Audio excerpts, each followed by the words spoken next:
Good morning, good afternoon, and or good evening. I never want to say just or.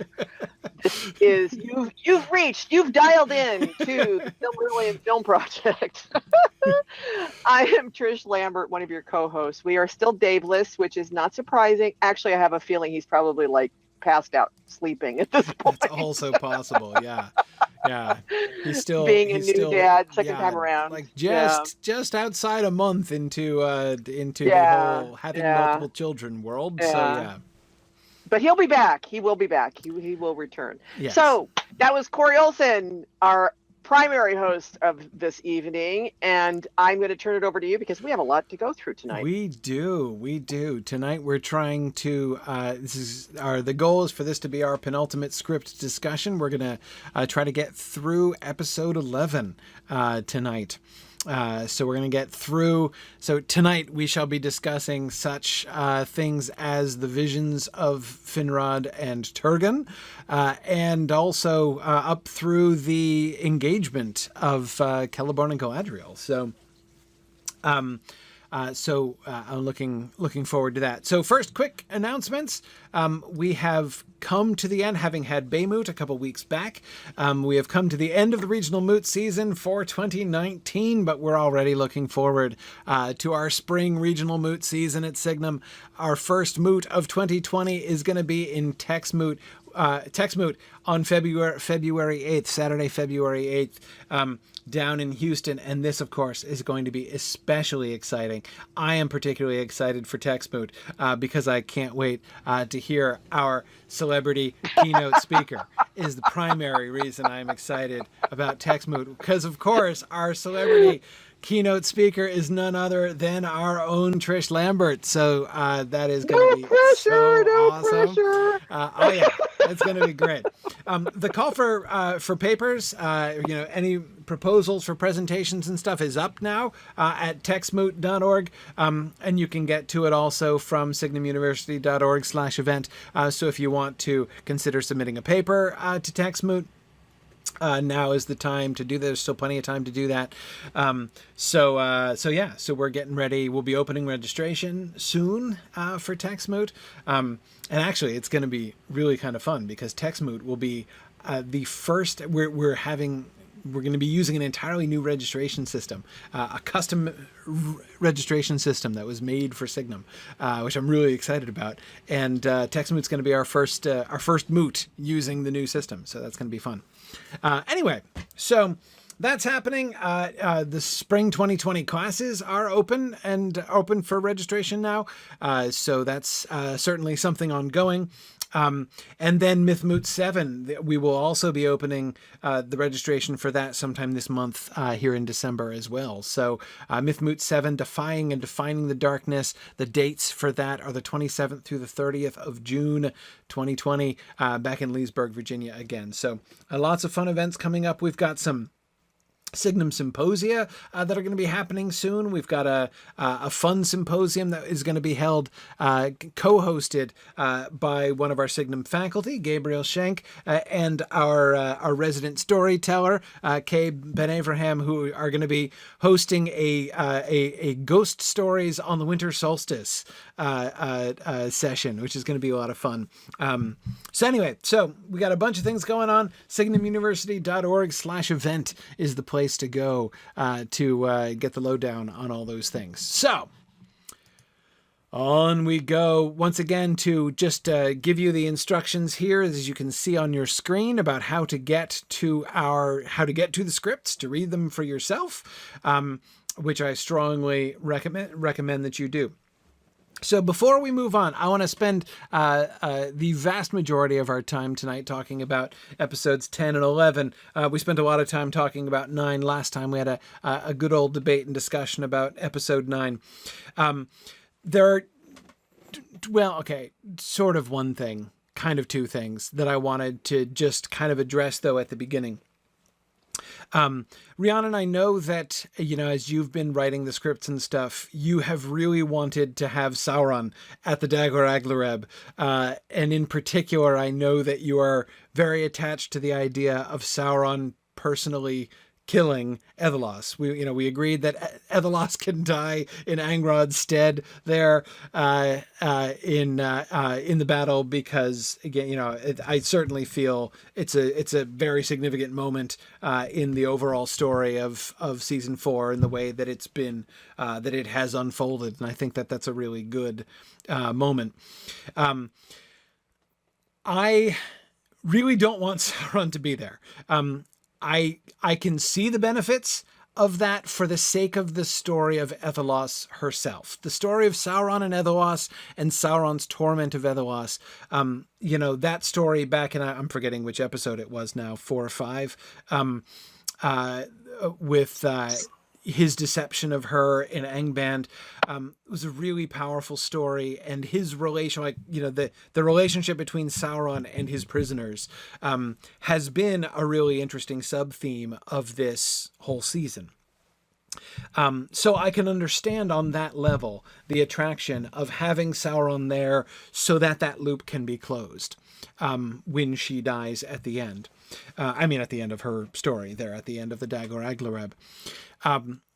But it is my very strong opinion that the benefit of that is purchased at far too high a cost overall for Sauron's character. Sauron is the one character with whom we have to play the long game, longer than almost anyone else. I mean, the 2 longest running characters in the entire film project are going to be Sauron and Galadriel, basically. I mean, there's no other 2 characters that are going to run through almost the whole thing. Sauron has the advantage because he was in season 1, right? And Galadriel wasn't.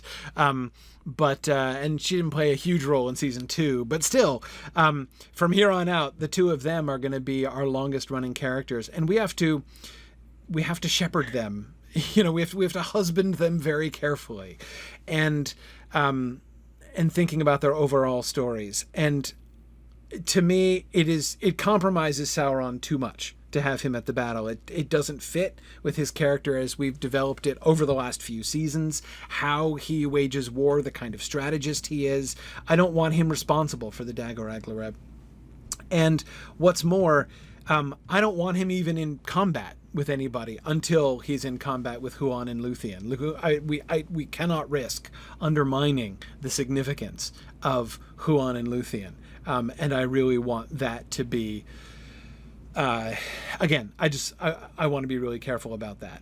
And I think that Sauron fighting and losing a battle makes it look like him losing is no big deal. Like it's a common thing.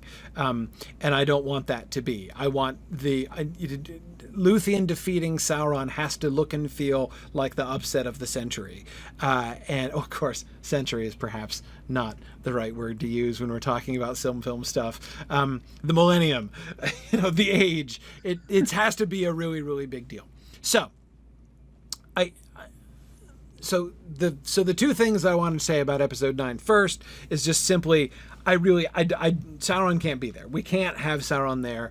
Ethelos needs to be killed, and she should be killed by a Balrog. I mean, that's who's going to be there. The Balrogs are going to be the ones who are in charge of the battle.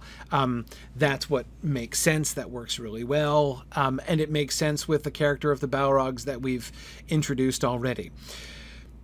So here's my question then. The second thing that I wanted to say about episode 9 is I don't want to just completely drop the story of Ethelos and Sauron. I do not think that in order to give closure to that story, we have to have... I can understand the appeal of having her killed by Sauron. I don't think that is requisite for having some closure to that story.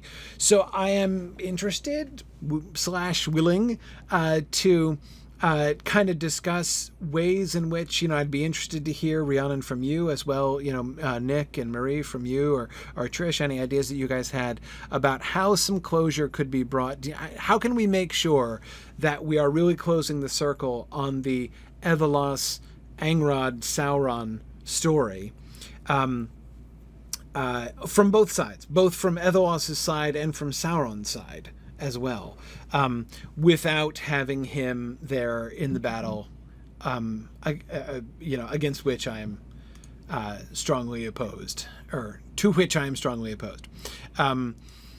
Thoughts about the closure of that plot thread? Well, in the new episode 9 script that we sent in this week, he isn't actually in the battle. He's there at the very end when the elves are celebrating in front of Angband, and he just comes out and kills her. So he's not technically fighting in the battle. He's sort of like just attacking her for the sake of attacking her. Now, it would be possible for him to basically the script to play out as it did, and then him to just say, Thurngwethel, go kill Ethelos, or random cat, go kill Ethelos, or order her death in some way. Right. But Right. just given that he's there, and we've shown him as a very, very personally involved character, like he goes to the Marath Adathad because he wants to be there. Right. He pretends to be Ethelos' husband for days and days just because he wants to be there and he wants to be personally involved. So I thought it would just make sense for him to want to be the one to finish it. All right, if I could just weigh in here real quick on this. I gotta be honest, I'm not really crazy about throwing that into the denouement because I feel like it's gonna feel a little anticlimactic there. I'm not sure that I agree that Sauron is particularly motivated to kill Adelas. That was the question I was going to ask. I don't see that based on the Sauron that we've created through the past 4 seasons. Yeah. I would say that if we wanted to maintain the through line of Sauron's involvement, that having Gothmog address that specifically while he's killing her, because he's killing her specifically because of her relationship with Sauron, because he knows it'll bug him. Because I think it would bug him to throw away a perfectly usable tool. Because it just seems so wasteful, right? Right. I think Maybe, that but...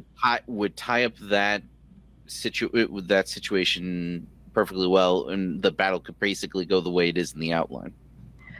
I think that there's 3 characters that we get to consider the viewpoints of. It's either Sauron, Edelas, or Angrod who we're seeing this play out. And I don't want the focus to be on Sauron's viewpoint in that triangle. I think it's either Edelas or Angrod who we should be focused on. Right. If it's Edelas, then I think that her despair at realizing she's become a pawn, that she can be used by the enemy, that she has no control of her life, I think that would need to be what comes out in her death scene in some form, whether it's that it has driven her to seek death, or whether she will do anything she can to fight Morgoth in this brief moment of clarity. Like whatever we do with that, I feel like that would be her viewpoint. For Angrod, it seems clear that he's been so mad at these Kinslayer elves who have been guilty of doing horrible things, and now his own wife, through no fault of her own, has fallen into that category. Right. And is feeling guilty and torn up over it. So now he has to reconcile the idea of, well, of course I want to help her and do anything I can for her and forgive her. Obviously, it's not her fault, with all the rhetoric he said to this point about kinslaying. So I think it requires him to take a step in the direction of more nuanced approach to his. Right. Well, of course, the Feanorians are totally guilty for their own choices, and it's a totally different thing. Right. It's a character moment for him. So like those are the things that are going on, and I think that we can tell those stories without Sauron because it's an Elvish-based story. Yep. Yeah. No, I do agree with you that Angrod's perspective on that is, in this way, it's the most complex and interesting, especially since in episodes 10 and 11 it becomes immediately relevant, right? I mean, Angrod's relationship with the Feanorians is complicated by the death of Ethelos, by the betrayal of Ethelos, right? And him seeing what happened to her. And as you say, it's not like he's not going to think their situations are the same, and it's not like, but it does it does change things for him. And I think that so of those three perspectives, Murray, that you were laying out, his is definitely, I think, the most interesting, and in a sense the most enduring, in that for the sake of this season. Ethellos to Sauron she's not a huge deal. She's like one pawn of many that he has, right? And like, yeah, he, would enjoy being cruel to her for the sake of being cruel, I guess. But I mean, is he even there yet, though? I'm not even sure he is. But it does seem to me, Nick, I agree with you. Boy, I'm doing that a lot lately. It's getting to be a bad habit. Anyway, Nick, I agree with you that his first impulse, it seems to me, would be to try to recoup Ethellos, right? Or try to reuse her. Or if he's going to come out personally and interact with her, it wouldn't be to kill her. It would seem to me it would be to, like, readjust the whammy. Like he's got to, like, he wants to, like, get her back as an asset. She was a useful asset and could still be a useful asset, but they're clearly something's gone a little bit wrong in her programming, right? Because she did snap out of it briefly, and maybe he will have, or heard of that. He will have seen that in some way. So yeah, just to I mean, the only reason I can think of for Sauron to want to kill Ethellos would be if he feels that she's a liability for some reason now. But it's and I think she would be in this situation, because in the script that I've written, what she does is she reveals it to Angron and Idnor now. And they say that after the battle, they're going to try to find a cure for her. So what that would entail would be telling the other lords of the Noldor, like going to Finrod and say, hey, Finrod, can you please help Ethellos? There's something wrong with her. And so it would come out that they've been using these secret spies and things to do this. If Sauron just comes out and kills her, or if he gets someone else to kill her before the battle has ended, before they go and tell other people and seek the cure, they're not going to say anything about her being a spy and her killing the messenger, because they don't want that to come out to tarnish her memory. Right. So she is a liability, because she would be revealing the spell of bottomless dread thing to people other than Angron and Idnor if she were to stay alive. Sounds like they're the liability, though. Well, I mean, I can see that. I can see the justification for that. But here's another issue. I mean, again, kind of coming back, Marie, to what you were saying. We don't want to spend a lot of time in this episode on Sauron's perspective. And we'd have to get fairly deep into Sauron's perspective to make much, like, it's pretty complicated, right? The way in which she could become a liability, and his decision to kill her to prevent her from happening. What if instead of going into that in this episode, we have a conversation between Angron and Idnor in another episode, like episode 10, or even later on, where they do discuss Sauron and, like, what his motivations for killing Ethellos might be. Like, it would involve changing some of their reconciliation and stuff like that, but they could explore Sauron's motivations more if you don't think that what I've done with Sauron's motivations in episode 9 is enough to convey it. Well, but another part of it is, again, darn, man, in like 5 minutes, agreeing with Nick a second time, about it feeling a little anticlimactic to just have her, like, I would much rather have Ethellos die in a blaze of glory during the battle than just have her quietly snuffed out after the battle is over. Well, I think that having it after the battle is over makes it even more impactful, because in the battle, people are dying all over the place. And then the way I've written that script, you sort of get that false hope. Like, if you don't go into the script knowing that Ethellos is going to die somehow, you would see them winning the battle, these Balrogs being present and they've killed Fëanor, they know that these are like the worst demons that Morgoth can throw at them because they haven't seen Sauron yet. So the fact that so many people actually survived this battle and it was a victory for the Noldor is a shock to everyone. And so they're celebrating, they're happy. So you get this uplifting moment where it seems like everything is going well, and then Ethos gets killed. And it's not that simple structure of you have the climax and then the resolution. It's you have the climax, and the climax is the battle. That's when the Balrogs are about to stab Ordreth. That's when the Balrogs are about to kill Fingolfin and Fingon. And so that's the climax. That should be the most exciting point of the episode, but the most emotionally impactful event of the episode would be the death of Ethelos. But I'm not sure that leaving us with like that kind of a, well, not a bad taste in our mouth, with like having the final note of the battle be loss and sorrow is necessarily the note that we want for the glorious, for the Dagor Aglareb. This should be a resounding victory. Because here's the other thing. If Ethelos dies in battle, while lucid, right, having thrown off the spell of bottomless dread, which like you're not supposed to be able to do, right? That is a triumph. Like her death itself is part of the triumph. Like it's a different kind of triumph. It's a different flavor of triumph. She dies well. And that is more than we really should have expected from her after the spell of bottomless dread is put on her, after she's done what she's done. Seeing her being the active, not even dupe, but pawn of Morgoth in Unwitting mole. Yeah, unwitting mole. I mean, like, for her dying a good death seems counterindicated at that point. Her dying a glorious death in battle in which she can accomplish something. She can be instrumental in, and by the way, I'm still not forgetting the fact I don't want to break the Balrog rule, right? If Ethelos is not going to get killed by a Balrog, somebody else has to be. So remember, like, I spared Angrod because we were killing off Ethelos. So like, I'm gonna put Angrod back on the chopping block if we can't. Somebody's got to die.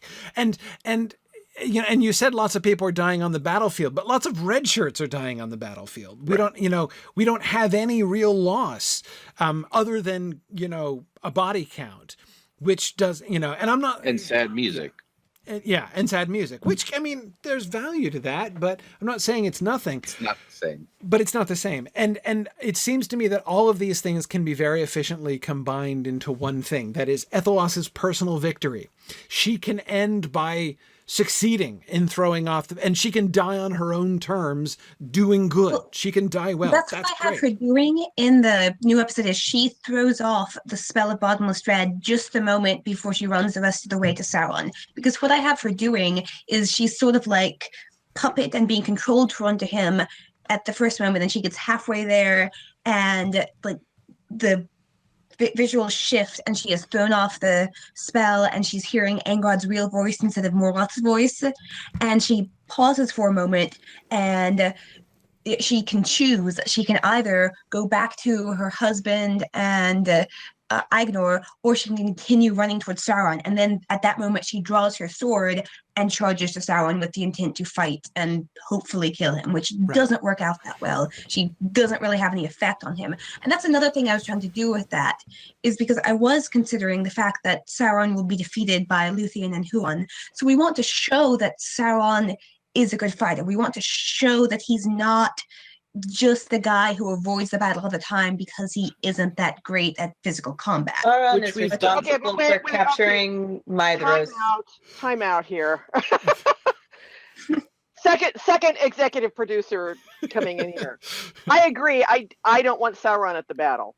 And I agree with Marie, which actually is not as weird, me agreeing with Marie as Corey agreeing with Nick. This is an elf story, and we do have a lot more Sauron story to go. I'm not in favor of Sauron being there. There's too many other things going on.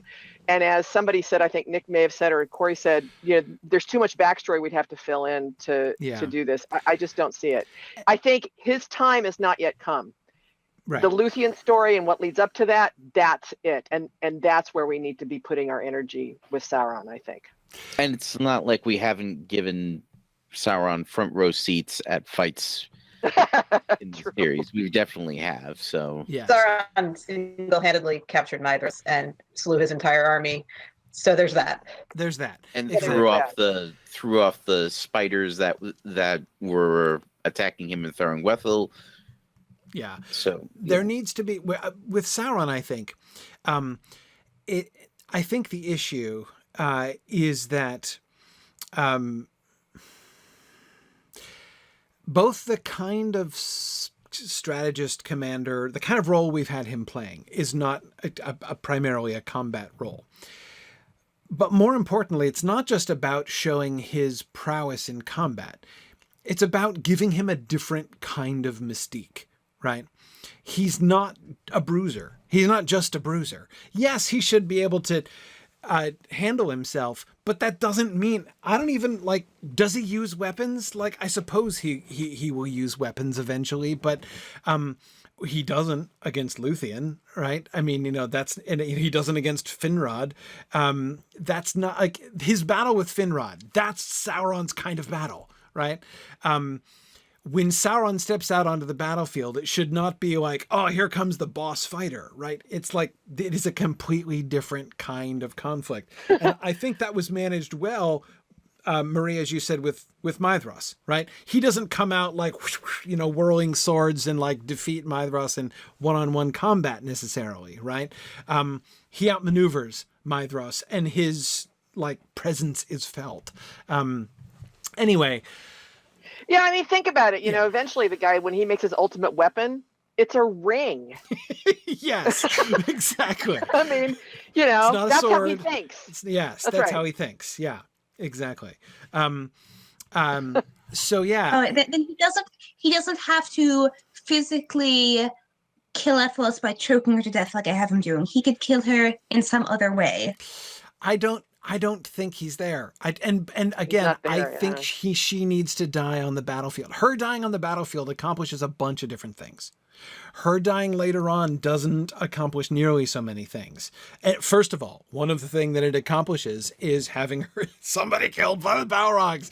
But secondly, it also puts her in a position where she can accomplish something with her death, even though you had her making the ending on that kind of a positive note by making the choice and throwing off the spell and rebelling against Sauron and Morgoth. She didn't accomplish anything. She died and, died in her right mind and on her own terms, which is good. But better is for her to die. Let her save somebody. Let the Balrogs be about to kill somebody else. Redemption. And have her fight off the Balrogs. One of the things that we haven't seen a Balrog in distress yet, right? The Balrogs have never done anything other. I mean, they've withdrawn from battles before, but we've never seen a Balrog like about to get killed, right? Or look like it might get killed, right? And honestly, I think we need to kind of plant that seed that the Balrogs are killable, right? Like it is theoretically possible for one of the Noldor to defeat them, because the day's going to come when we're going to want to kill two of them in a day, right? By two different Noldor, in Gondolin. So I got it. So the part of the new script where Ordreth is in danger from Balrogs would be a perfect opportunity for Ethelas to try to save him. And I realized that to save him. Logistically, she's not necessarily right there the way it's written now, but we can logistically move her around a little bit. That's what I'm thinking. Or what if, because the reason why Angrod's back there is presumably because Agnor is spelling him at the very front lines. So they're I don't know, maybe 100 feet back from the actual line of battle. And what if Agnor winds up face to face with Gothmog, and that's how he gets his sword broken, and Edelas at least gets Gothmog off of him. Yeah, I mean, I would be totally cool with having Edelas now in her right mind actually beating back a Balrog, forcing a Balrog to retreat and defend his life, right? She wouldn't kill him. She might even wound him. But she would like basically to show like, especially if she kind of cold cocks him. Right. I mean, she comes out of nowhere and so have him to show her forcing Gothmog or whatever Balrog is present, to like fight defensively. And then he ends up killing her, right? She does die. But she hints at the mortality of the Balrogs, right? Shows that Balrog versus Noldor is not necessarily in all situations a completely one-sided fight. So that's, I think, a good idea, a good thing for us to plant in our viewers' minds. But she dies, right? So we don't yet have any precedent of a Balrog losing a fight, but we show him struggling in a fight. So that accomplishes something for the Balrogs. It has her death save somebody's life, so that then complicates the story of that person moving, whether it's Orodreth or whether it's Agnor. In either case, I think that can really work moving forward.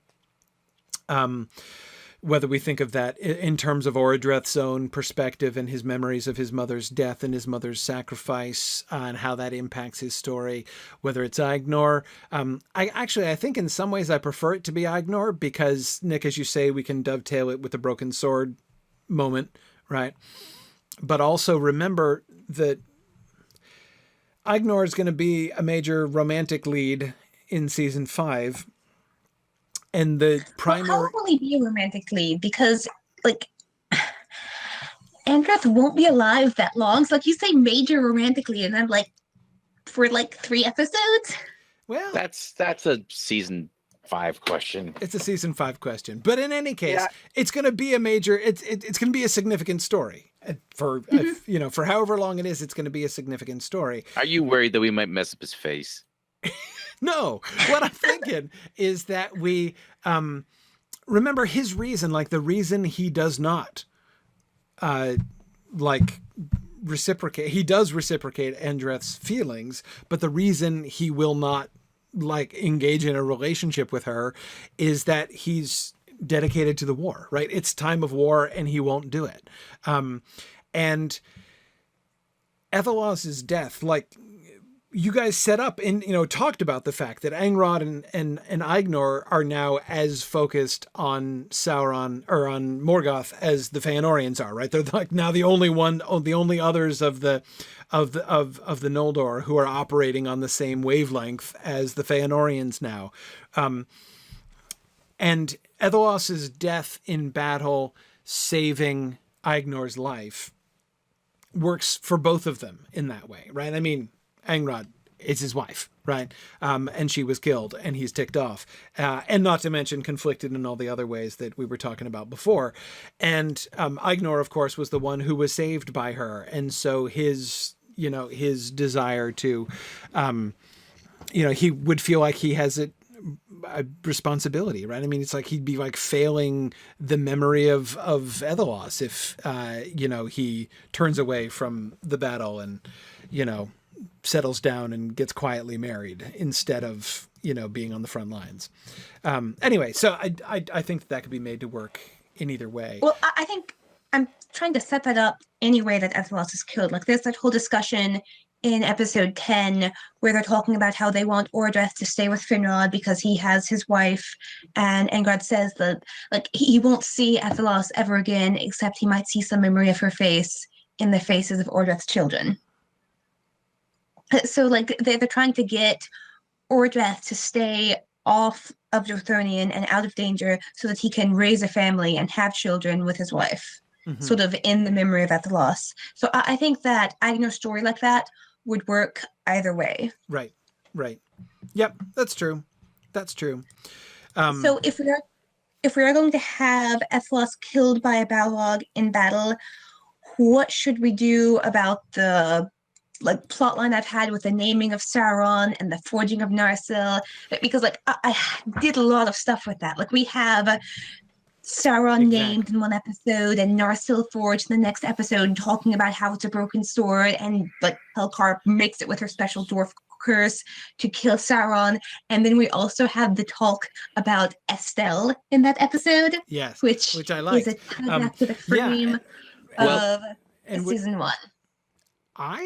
So first of all, most of that stuff I think is fine as it is. Because remember, her death is in some ways less important than the fact that Angrod knows she was like suborned by Sauron. Like he knows how she was manipulated. He knows how she doesn't know was that unless she's going to tell him in the battlefield. And there is this guy, and his name was Sauron, and he did this. No, but doesn't he find out?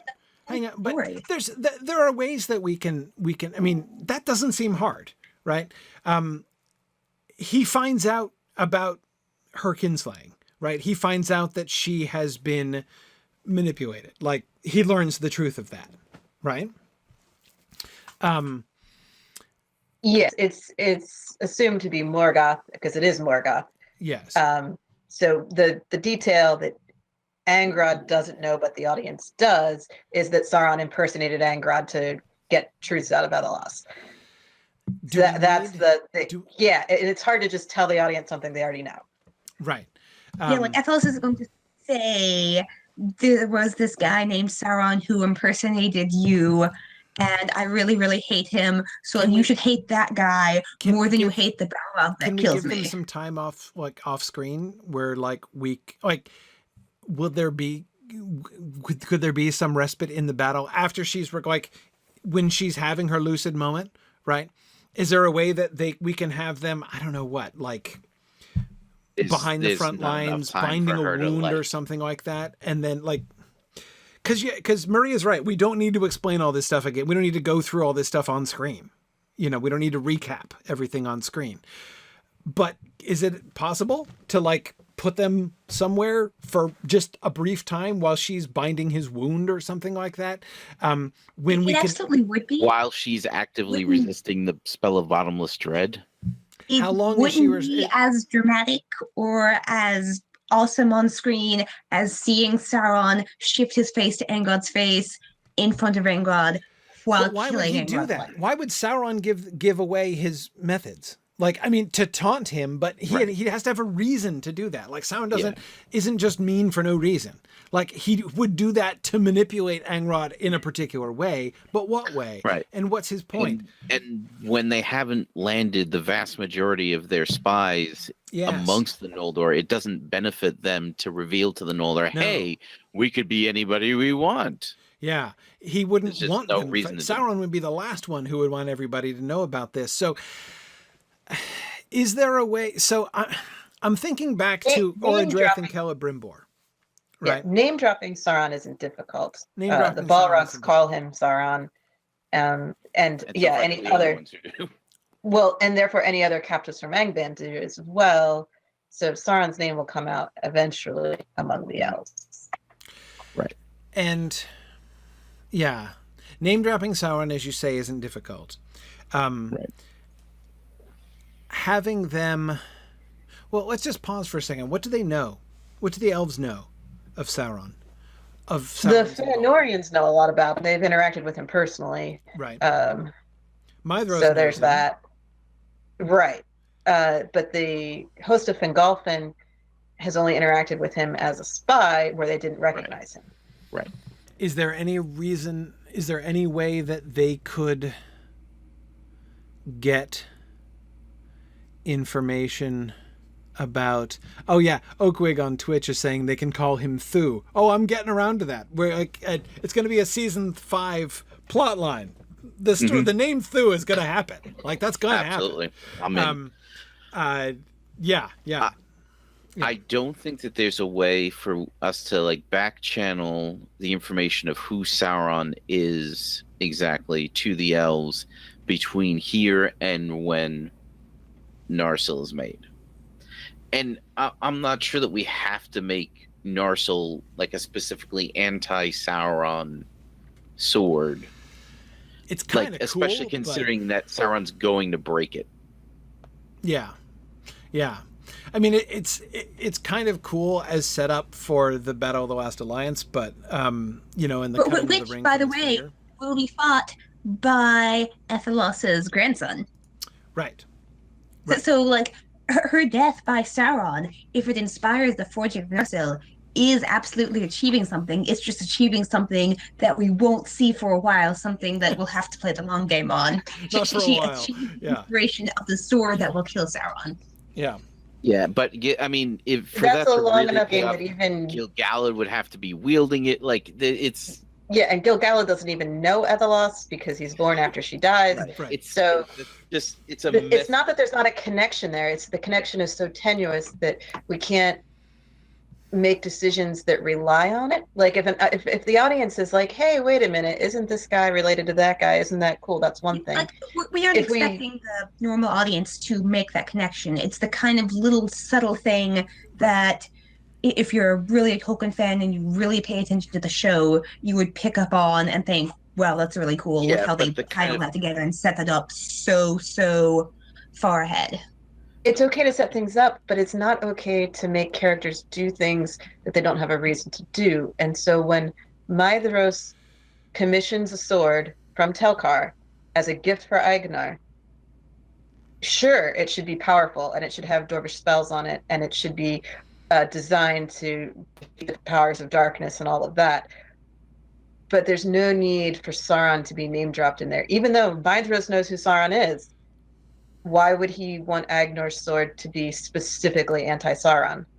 Like, there's not a motivation there. Ask it to be specifically anti-Sauron. He told Telkar what happened, and Telkar took this initiative on her own. Like, I don't have Maedhros saying to Agnor, "This is your anti-Sauron sword. Here you go." That's the point. If it's not an anti-Sauron sword, so it doesn't need to be an anti-Sauron sword. It's just a sword. Right. Well, it's an anti-Sauron sword, but it's not something they know is an anti-Sauron sword. Otherwise, they would be looking around for Sauron and looking to kill you with this anti-Sauron. All right. So Mary's sword that he gets from the Barradowns is an anti-Nazgul sword, anti-Witch King of Angmar's sword, essentially, because the Witch King of Angmar but not was personally woven about with spells for the downfall of Angmar. That doesn't mean that it was designed to kill the Witch King personally. No, it was made by people whose main enemy was Angmar, and they had put spells on the sword. Yes. And so when Mary uses it against the Witch King, that's really cool. Yes. But like there was a reason for it. Yes. Angmar was the main enemy of the entire country that forged that sword. Exactly. Telkar does not view Sauron as the main enemy. She's going to view Morgoth as the main enemy here. Okay, hey, because he is. I have an idea. I have a cunning plan. What if the specific spells she puts on it are not directed at Sauron personally?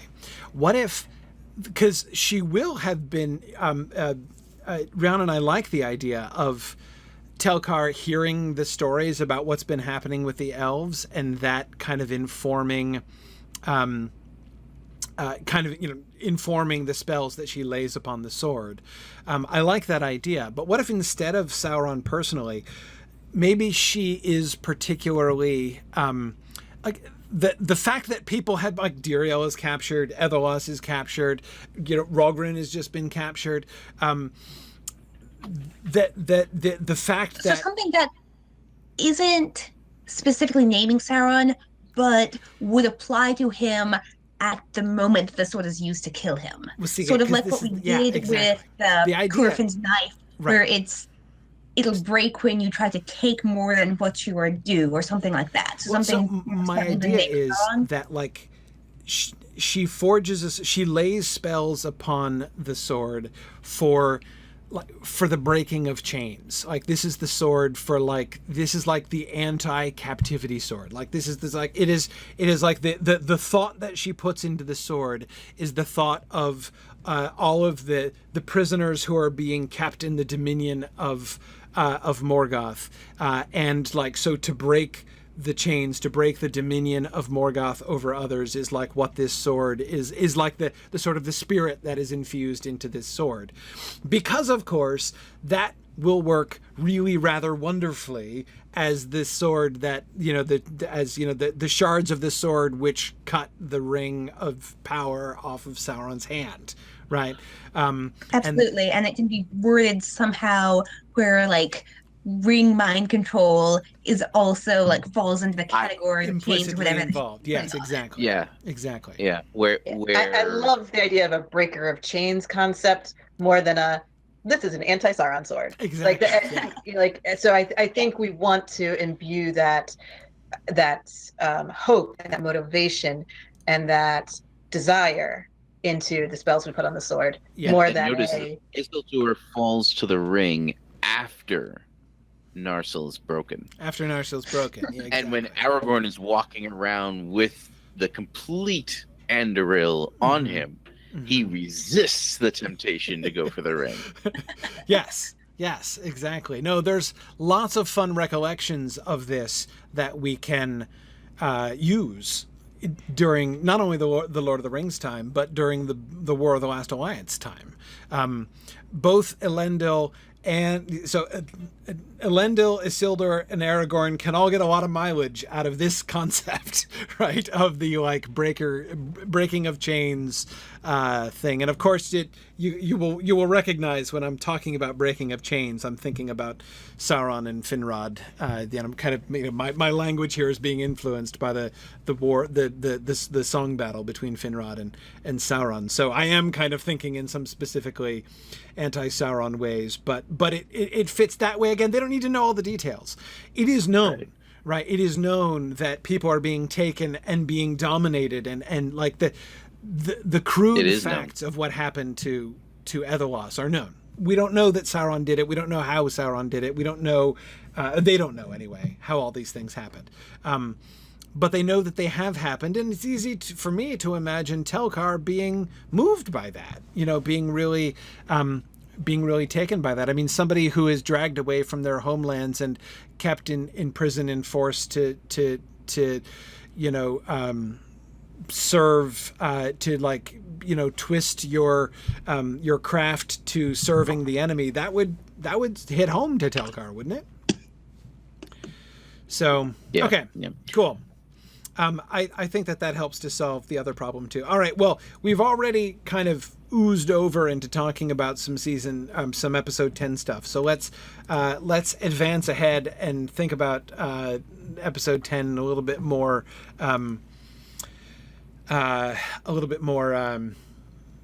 systematically here. Okay, yeah, sorry, Nick, go ahead. No, that's fine. So basically, this is the aftermath of the battle.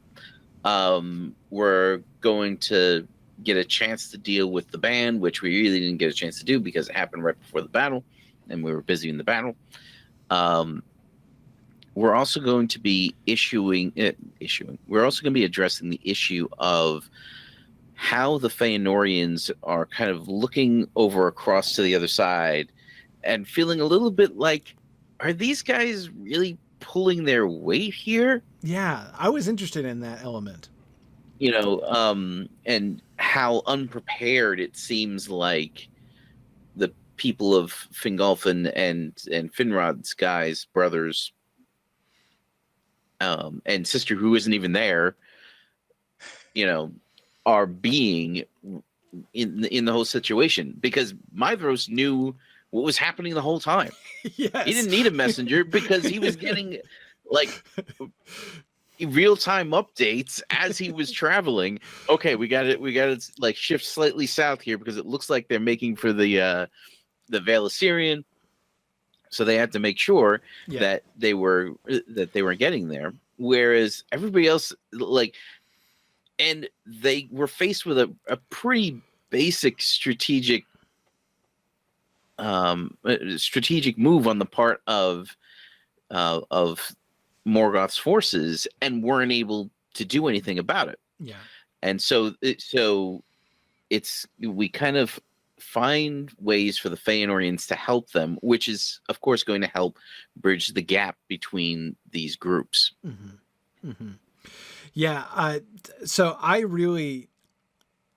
was really interested in that, and I think that it's a very natural character development of the Feanorians to have them asking that question, basically. Like, okay, like, hey, on the one hand, we won this battle, guys, but like, seriously, you came that close to losing this battle? Like, what's wrong with you people? Had these orcs come and attacked, Himring, we would have, absolutely. They would have toasted them. They would have been done. Yeah. Exactly. This would not have been a struggle. So the Feanorians have two major advantages. They have cavalry, which is huge. Yeah. Especially against orcs, because it just like the orcs have no defense against cavalry. Yeah. Yet.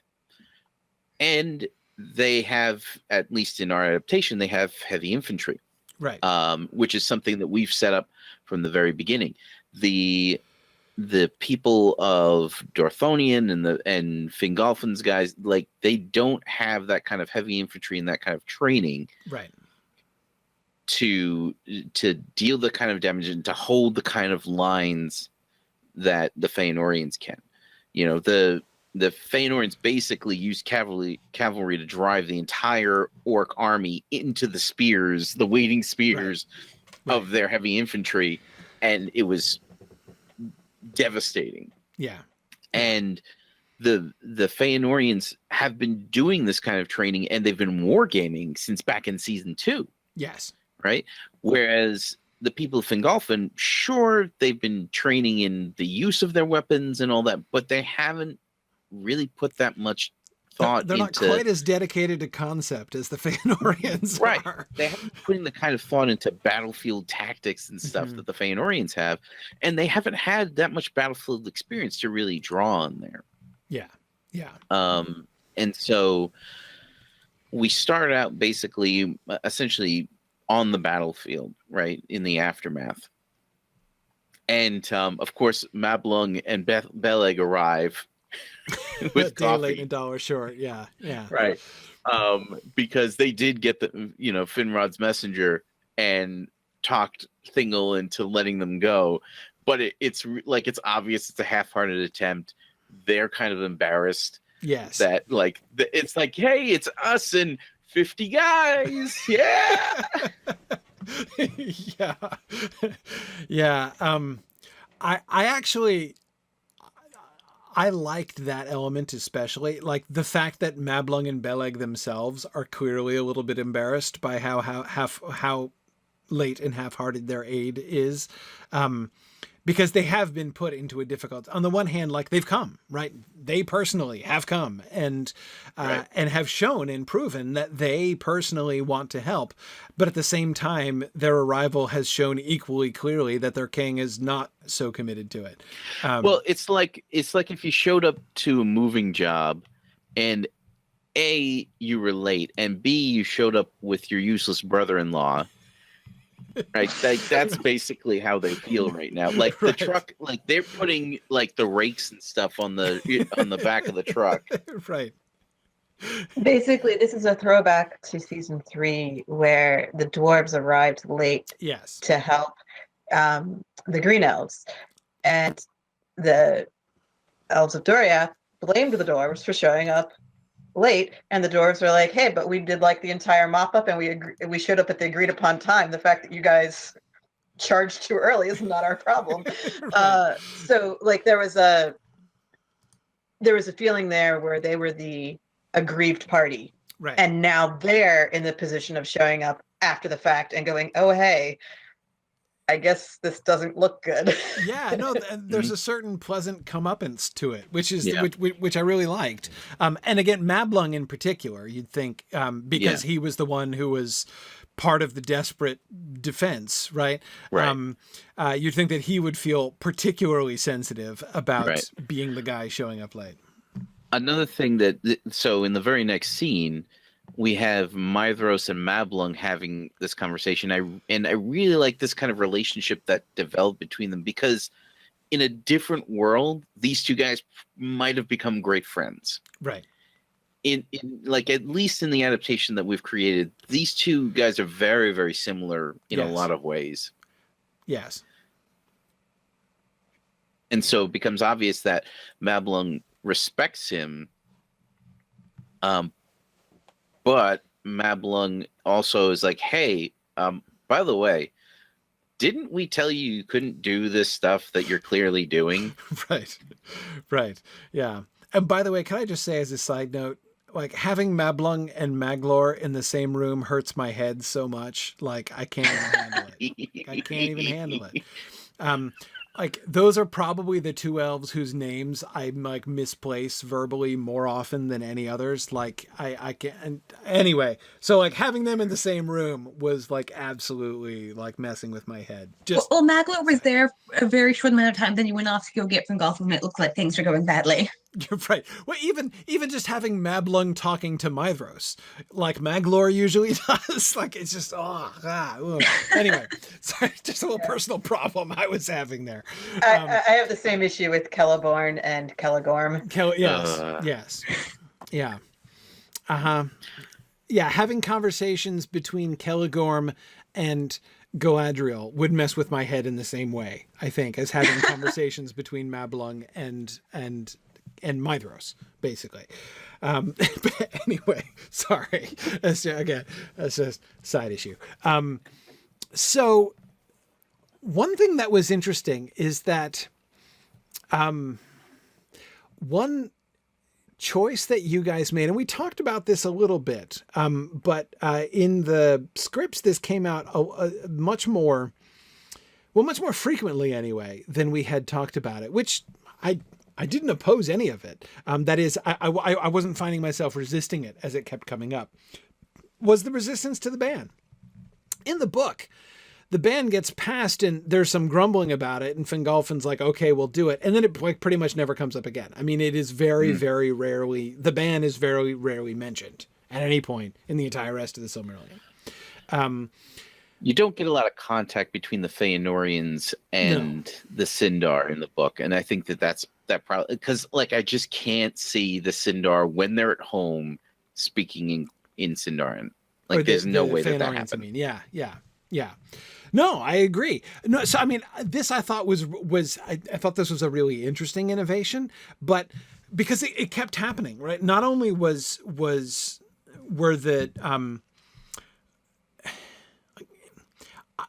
I hadn't thought of, and again, I do not mean this as a criticism. I'm not objecting to this. It kept coming up in ways that were surprising to me. Like I love the moment when like I'm forgetting the occasion in like the heat of like in some particular moment, somebody says something in Quenya and Mablung's like, hey, and he's like, oh, sorry, I hadn't rehearsed it in Sindarin. Like, I sorry, my bad. Well, what it was that's the moment when Mablung and Mithras are talking, and Amras and Maglor are walking behind them talking, and I had Amras doing this thing where he's like walking backwards while he's talking to Maglor, who's not looking where he's going, and he just bumps into Mithras, and he's like, "Oh, I'm sorry, brother, I didn't see you there." And Mablung freaks out because he said it in Quenya. He said it in Quenya, right. Yes, exactly. I mean, but see, I was really interested in that moment because it's exactly the kind of thing that would happen, right? I mean, like naturally they're going to say he's going to say that in Quenya, and naturally Mablung would object, and then, of course, you guys went even further, and I'm kind of peeking into episode 11 here, and actually gave like pushback against Thingol, like from Dairon, which I thought was great. Like, so well, Dairon is a linguist, so he's the one who like would really appreciate that. Absolutely. And by the way, I loved the line that he delivered. That like, what was it like? I don't say it's unjust. I only say it is severe. Right? I really like that line. But anyway, so that it's one thing, and it seems to me very, very natural. Like again, it's one thing for Tolkien to say like, oh yeah, okay, so there's this ban, and this is what is supposed to happen. But when you actually have to have people interacting on screen, and like when you really get down to the, the kind of day by day personal interactions, the band becomes more and more troublesome. And I think that, the way that our story is really kind of picking up on that and showing both a genuine intention to go along with it, but also like really demonstrating how frankly unreasonable of a requirement it is by Thingol, and impossible to enforce. And anyway, I think the way it keeps coming up is interesting, and I've really liked it. And I forget the name of the policy. It's not springing to mind at the moment, but following like the Jacobite rebellion and whatnot in Scotland, and the ban of kilts and tartans and Right.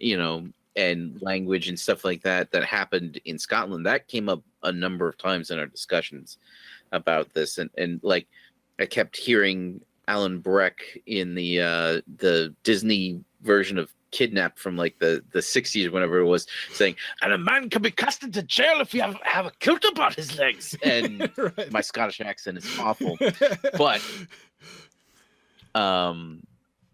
like I kept hearing that every time that we would talk about the ban. Yes. And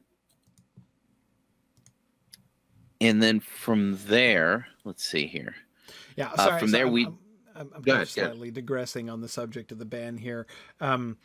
But one question I have, do you guys see this coming to any resolution, or is it just going to be kind of an aggravate? I mean, is it going to be something that's just going to become frankly irrelevant after the Dagor Bragollach, or? I think that over time, the Noldor will get in the habit of using Sindarin in their day-to-day lives, and Quenya will be kind of put to the side, and eventually will become the book language that Tolkien intended it to be. Right. So that really, in the long term, Thingol wins, because once everyone's speaking Sindarin, there's really no point in going back to Quenya, even though the people who speak it as their native tongue surely haven't forgotten it. Right. The issue is that once Thingol dies, like the ban doesn't mean anything anymore. Right. So Quenya is merely becomes a backseat language through use rather than because of any enforcement. Right. Yeah. But then, of course, you'll have stuff like Galadriel still singing in Quenya in The Lord of the Rings. Right. So I think it's important that we sort of keep reminding people of this and just keep it up as a thing. It doesn't need to have a big major point where it comes to a head, but it's just going to be something, just an extra detail that we keep track of as we go through the story. No, I was just wondering, there was so much more tension about or surrounding the ban in these two episodes than I expected, that I was wondering if you guys were imagining sort of building towards some kind of I don't know if crisis is the right thing, or some kind of it was more that we were expecting to differentiate the cultures based on how they handled it. Right. So in Gondolin, where you have maybe 2/3 of the population being Sindar full stop, right, it's going to be obvious that the day-to-day language of how to go buy your bread in the market is going to be Sindarin, because that's how that works there. Whereas with the Feanorians, who have pretty much no contact with anybody and are very insular and talk amongst themselves, they're clearly going to continue speaking Quenya and they also throughout the first stage and don't care. Yeah, they'll speak Sindarin when they interact with outsiders. Right. So, but their day-to-day is going to be Quenya, and that's going to continue. So it's also possible that the court language of Maedhros himself might be Sindarin, just to kind of like so that he at least can say, I conduct all my business in Sindarin. I don't know what you're talking about. Like I don't know what to tell you. He would want to retain you really want some me kind to of just deniability, stand over everybody and bash them on the head every time? Like, come on. But it would be a very lightly enforced. Yes. Habit among them, where it's different. And in Fingolfin's court, clearly Fingolfin's court's going to have to be Sindarin, because he's the one who said we're following the ban. Like, he has to set a good example. Right. So, like, we should see the differences gradually over time. It wasn't that we were expecting a crisis to come. Okay, yeah. Although, if an opportunity presents itself later, perhaps. Yeah. Although we essentially have Orifer still enforcing the ban. Yeah, and by the way, the way that came around. The crisis is the frame. Yeah, that was beautiful. I thought that was awesome, actually. I loved the way that the band came back around again in the frame, and Orifer being sensitive about that. The one thing that I...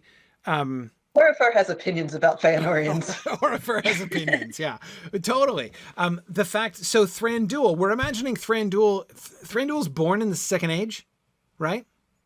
Do we think? I think so. I don't think that we've nailed that down at this point. I'm vaguely thinking Orifer, of course, is from Doriath. Thranduil is born in the Second Age, and Legolas is born in the Third Age, is vaguely what I'm thinking.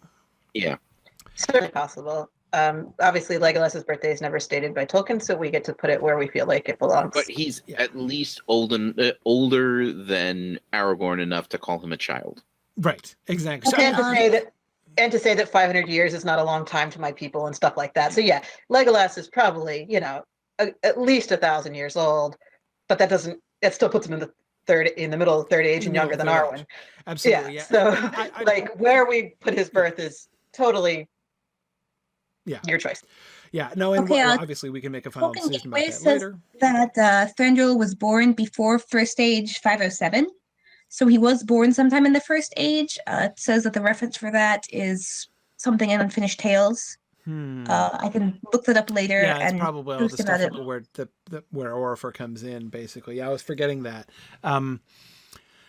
So one of the reasons I was thinking that was the one problem that the introduction of the band into the frame presented to me was, why does Thranduil not know? Like, surely he would know. Right. Well, I think this is about after Thingol's death, the ban isn't really enforced. It doesn't really matter. People just speak whatever language they want.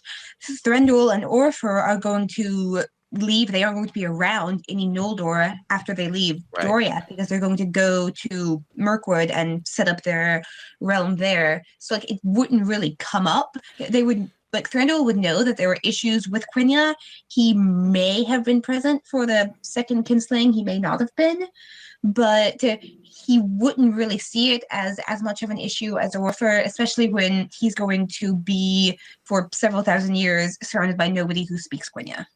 I would say that the issue isn't that Thranduil doesn't know that the ban was still enforced in Mirkwood. Because I'm sure it still is, like now, in the world where the Mirkwood elves are still hanging out there now, that ban's still enforced.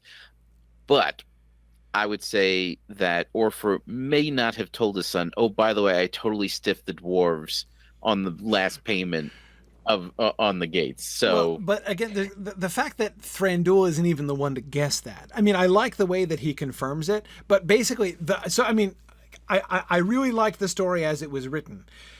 It would make more sense to me as it was written if Thranduil Thranduil himself has to be personally distant from it. I mean, if he was around in the First Age, he would have been part of that whole culture of the ban firsthand, right? So he would have had the same visceral reaction to the gates as Orifer would have. Yeah. So there wouldn't be a mystery. He would know, and he would be like, from the get-go, he would have been like, yeah, Quenya, idiots, right? But if that's all ancient history to him, I mean, he wouldn't, as happens in the text, he's aware of the story. He knows his dad's hangups about this and the reasons for them, right? But they wouldn't be his hangups. He would follow the ban. He would speak only Sindarin, out of respect to his father and to the tradition of their people, but it wouldn't be relevant to him personally if he's even there for the final kinslaying. The way we wrote that definitely makes it seem like Thranduil is, first off, young enough not to have been present in Doriath himself, and secondly, not personally involved in commissioning the gates or building Menegoroth or any of that. So possibly still a child when it happened. And not privy to the workman disputes that were going on between his dad and the dwarves. That's kind of exactly what I was thinking. He was abroad. He wasn't in Mirkwood at the time. So I assume he was an adult, but he just wasn't present because he was off doing something else in Middle Earth. Possibly. But yeah, I think that he has to be, in order for that story in the frame to work, he would have to be born in the Second Age. somewhere in the Second Age, I think. And that seems fine to me. Do we have a job for him? Do we need Thranduil in the First Age? I'm not sure we do. Well, we can say that Presumably, he's born in her can do anything. First We need him Age to. 506, and then it will apply to whatever it says. I don't know. I don't have my copy of Unfinished Tales on hand, so I can look it up. But like, he can be born at the tail end of the War of Wrath or something. Yeah, or right after, whatever. Because they'll be removed. Anyway, okay, just little ban-related side note there. Is that a change to make, or just something we need to keep in mind when we're telling Thranduil's story? I think we just need to keep that in mind, that we need to make sure that there is a good, compelling reason for him not to be. He just needs to be distant. He can't have the same knee-jerk reaction against a Quenya inscription, because he's been living with it all these years. You'd think he would have had it fixed if he cared, right? I mean, if it really, like, if he lived through the second or third kinslayings, like, he would have done something about the Quenya on his own gates, right? That Bilbo saw and is still there and has been there for thousands of years. Wait, hang on, I'm confused. I did get the same impression that when Bilbo's like, oh wait, I think I remember seeing something on the gates. I'm like, maybe the elves who live there have seen the thing on the gates and can tell you what it says. Like, there is that disconnect of why is Bilbo the one? But we obviously wanted to mirror the part where Bilbo is like, oh, I'm so excited about maps, and oh, let me see this, like the way he is in The Hobbit. So we were trying to get that personality of Bilbo in. I may be misremembering everything, but I feel like I recall that the whole issue was that Orifer refused to have the inscription put on his gates. No, that wasn't it. What happened was the dwarves made the gates, they put the inscription on it, and like, they get the gates installed, and so they're expecting their last of their installment payments, and he doesn't give it to them because he's like, what is this? This is Quenya. They're mad at them. And I liked it because that gave it was an excellent justification for him to refuse the final payment. Like, that would be like, he'd be like, I'm not paying you money for a Quenya inscription. It still doesn't explain why Orifer didn't, have it taken off why he decided to live with it. They were probably effective. He's probably more concerned about dragons than he is about Quenya. Right. Maybe there were like dragon sightings at the time. He was really, really scared. He was like, I've got to have these doors up here, even though they have Quenya on them. Right. So it was more just he was objecting on principle than really any objection with teeth. Right, but it was with enough teeth for him to refuse payment, which seems to me, again, that seemed to me to work really well. Whereas if he had just canceled that part of the order, then there wouldn't have been a grievance on the dwarf side, right? Because they have to have done work for which they weren't paid in order for there to be the grievance. Anyway. Okay, cool. So let's. I'm not doing a good job of being systematic with episode 10 here. Other issues from episode 10 we want to hit on. Let's see. Have eventually the dreams. We have to talk about the dreams. Yeah, let's talk about the dreams. We did talk about the forging of Narsil, so that's good. So. The holiday trip, right? So they go on their holiday trip and they have so let's talk about the dream itself. That was the thing I was most interested in, was the actual depiction of the vision. I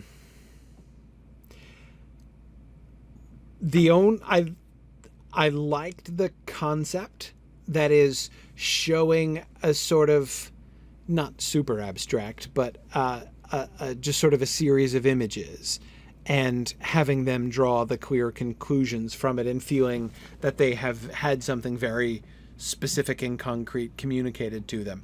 That seems fine to me. But the one issue I had with it is that there seemed like there was a little bit of a mixed metaphor going on.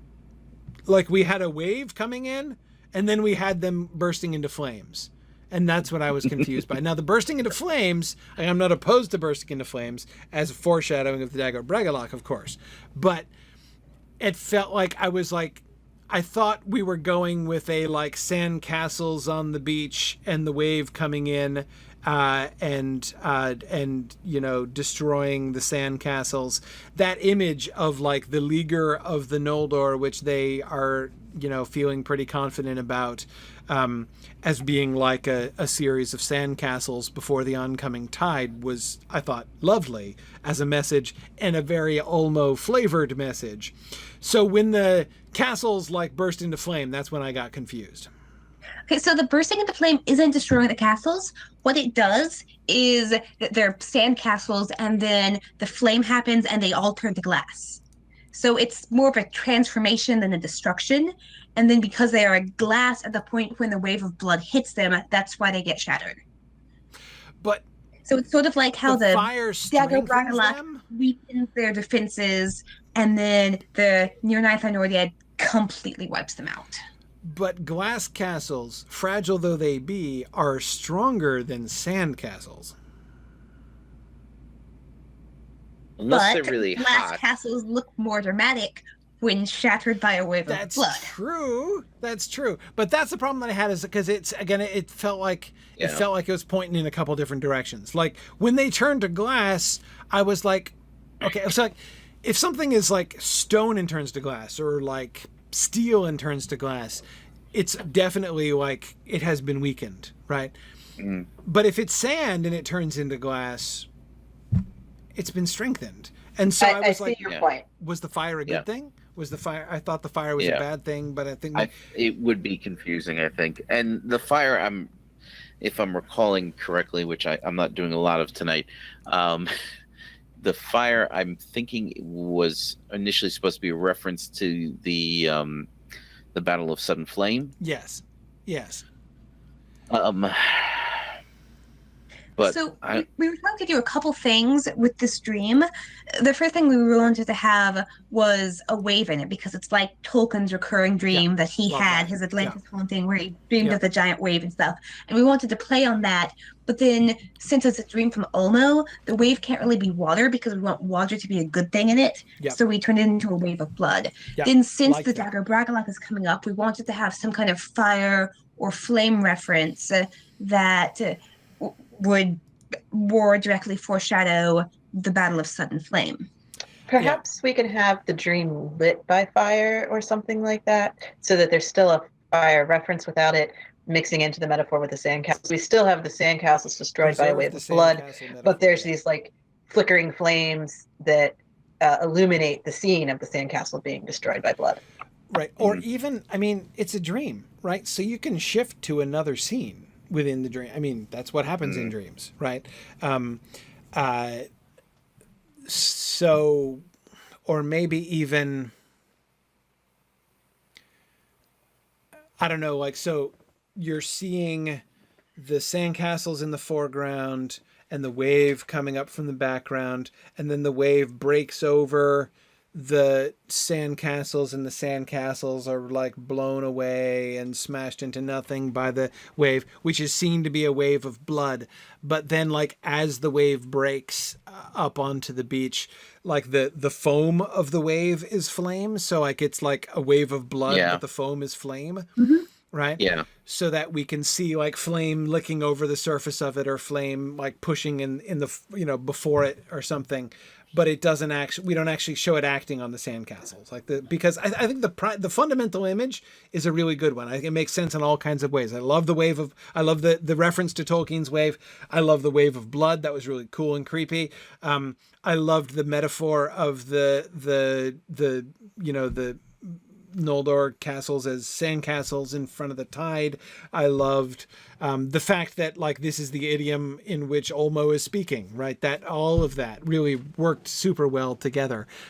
So that I would definitely pray, even if no fire reference is made at all, that by itself is good.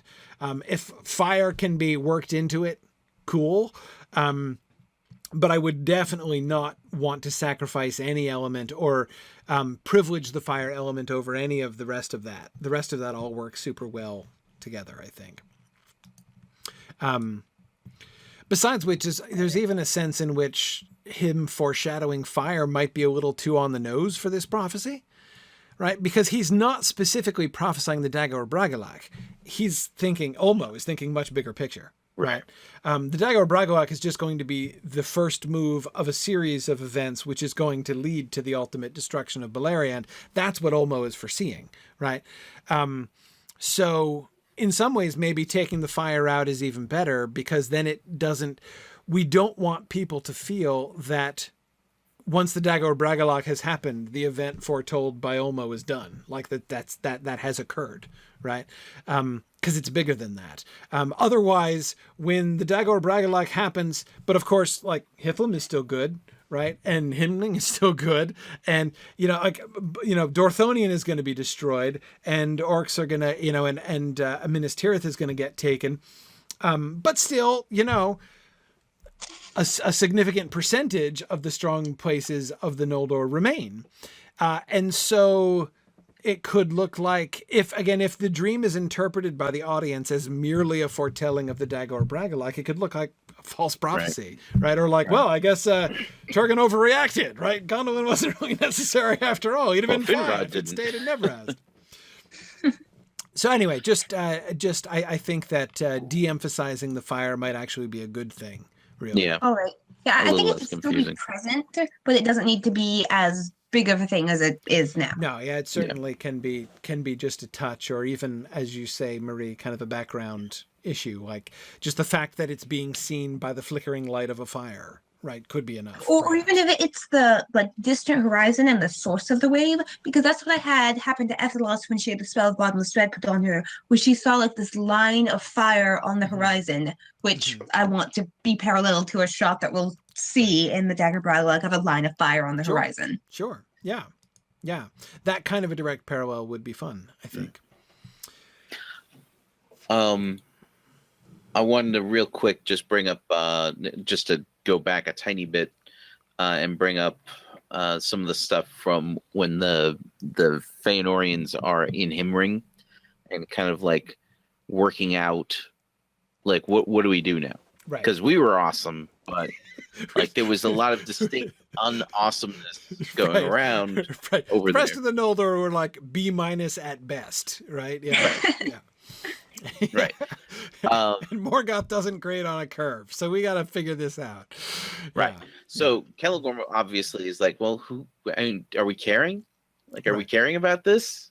Like, if they get wiped out, like, they haven't exactly been staunch allies of ours. Right. Are we significantly worse off without them? Yeah.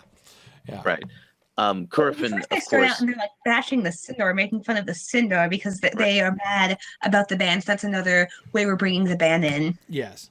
Yeah. And then they start talking about how awesome they themselves were, and they're like, yeah, and also the other Noldor were there too. Right. Feanorian pride is on full display in this episode. Yes, definitely. And we had Curfin somewhat justified.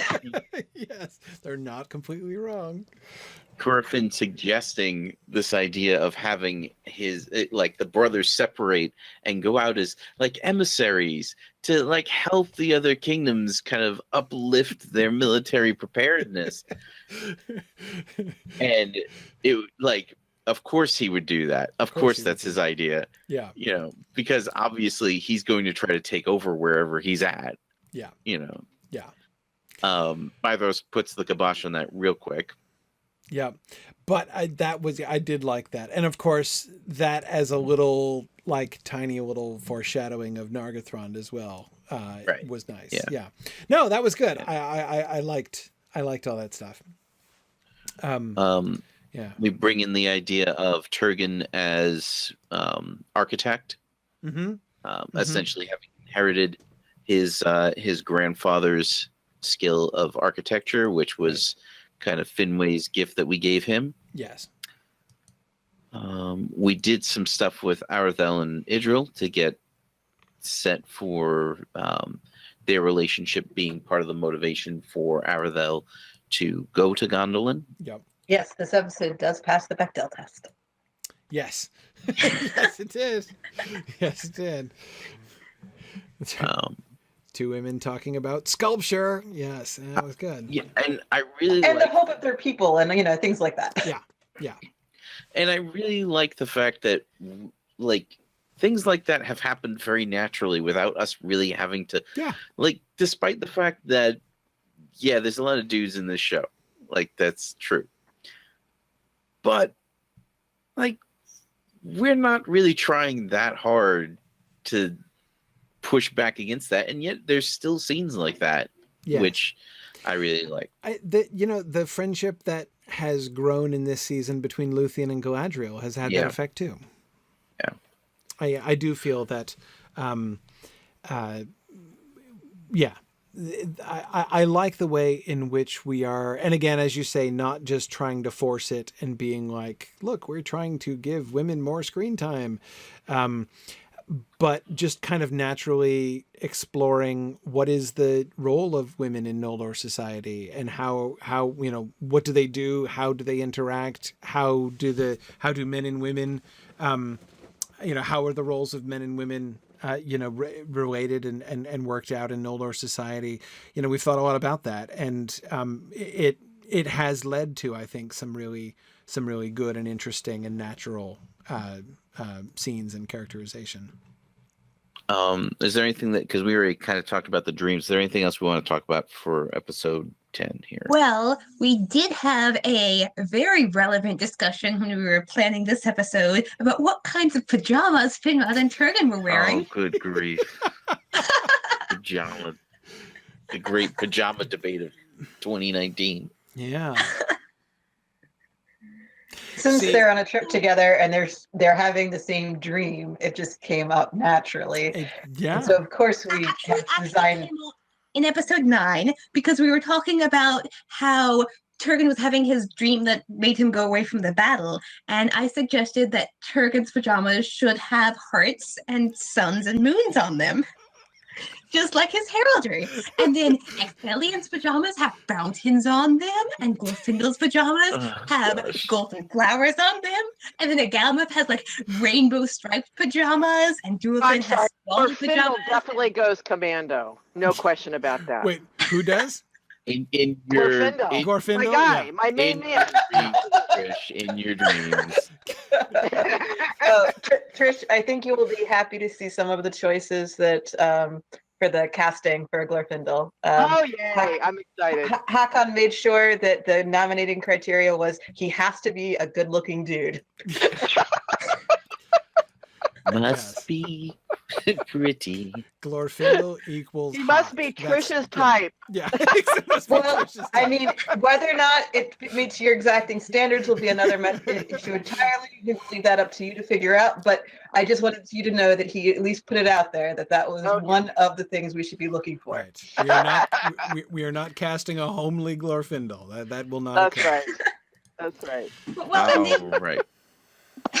but we had to Anything decide what else? kind of pajamas Finrod was wearing. Talk about questions that I never asked myself. There's yet another one that Film has brought up. What do elves sleep in? Well, Nick's suggestion was that since the people, the Lords of Gondolin, will have pajamas based on the heraldry of their houses, Finrod should have pajamas based on the ring of power hair that he has. Did we definitely decide that? Found us a picture Somebody of definitely decided onesie, that. and that's what Finrod wears. Okay. So basically, we put Finrod in a footed PJs with little snake hands and a hood, and it was very adorable. Somebody may have drawn this. A onesie. Yes, I did know this. I mean, in a onesie. I like it. Yeah, exactly. Footed PJs. Yeah. Good. Hey, you know what I would love to do? They're on the discussion forum. Yeah. I'm glad this important and sensitive subject was handled. Anyway. So Finrod is the one who wears footed pajamas? I mean, sure, why not? Yeah. Okay. And they have little mittens with snake faces on them. I can see it. And they have flowers on them. And one of the snake mittens is devouring flowers, and the other one has a crown of flowers. Hopefully his hands don't devour each other, right? That would be awkward. Okay. Well, that's good. Every season has presented its own challenges to me. Yeah. in the script discussions. That's all I'm going to say. And yeah, I agreed. I understand. Well, let's talk about episode 11. So That would be so awesome. we've hit on some of the major themes from this. We talked about the ban.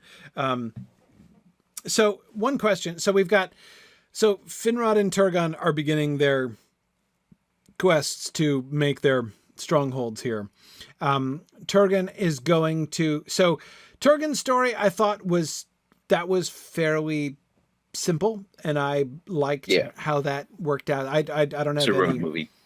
Yeah, that was all fairly clear, and I kind of liked how he... the line where he was like, well, we don't have to worry about the spies of Morgoth figuring out where we're going because we have no idea.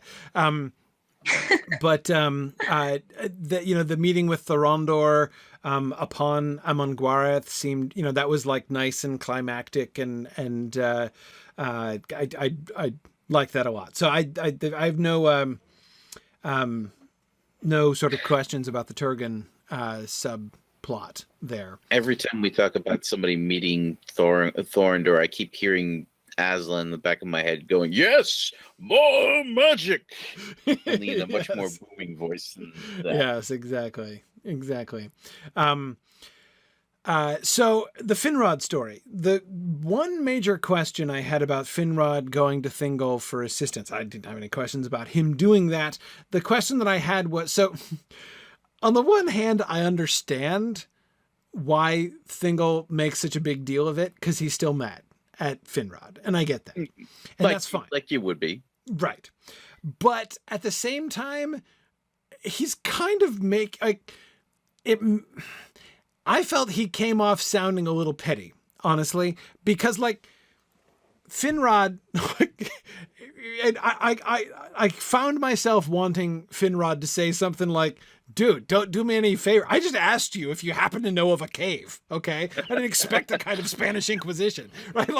He's not asking much, right? This is not Do you know where there's a cave, or do you not know where there's Exactly. a cave? It's like, I'll go ask somebody else. It's no big deal. Just finding a cave, it's permission to dwell in the lands that Thingol is technically the king of. In which case, you see, that makes Thingol sound even pettier, right? Because Finrod is going out of his way to treat Thingol as Thingol is asked to be treated, right? So, It's a...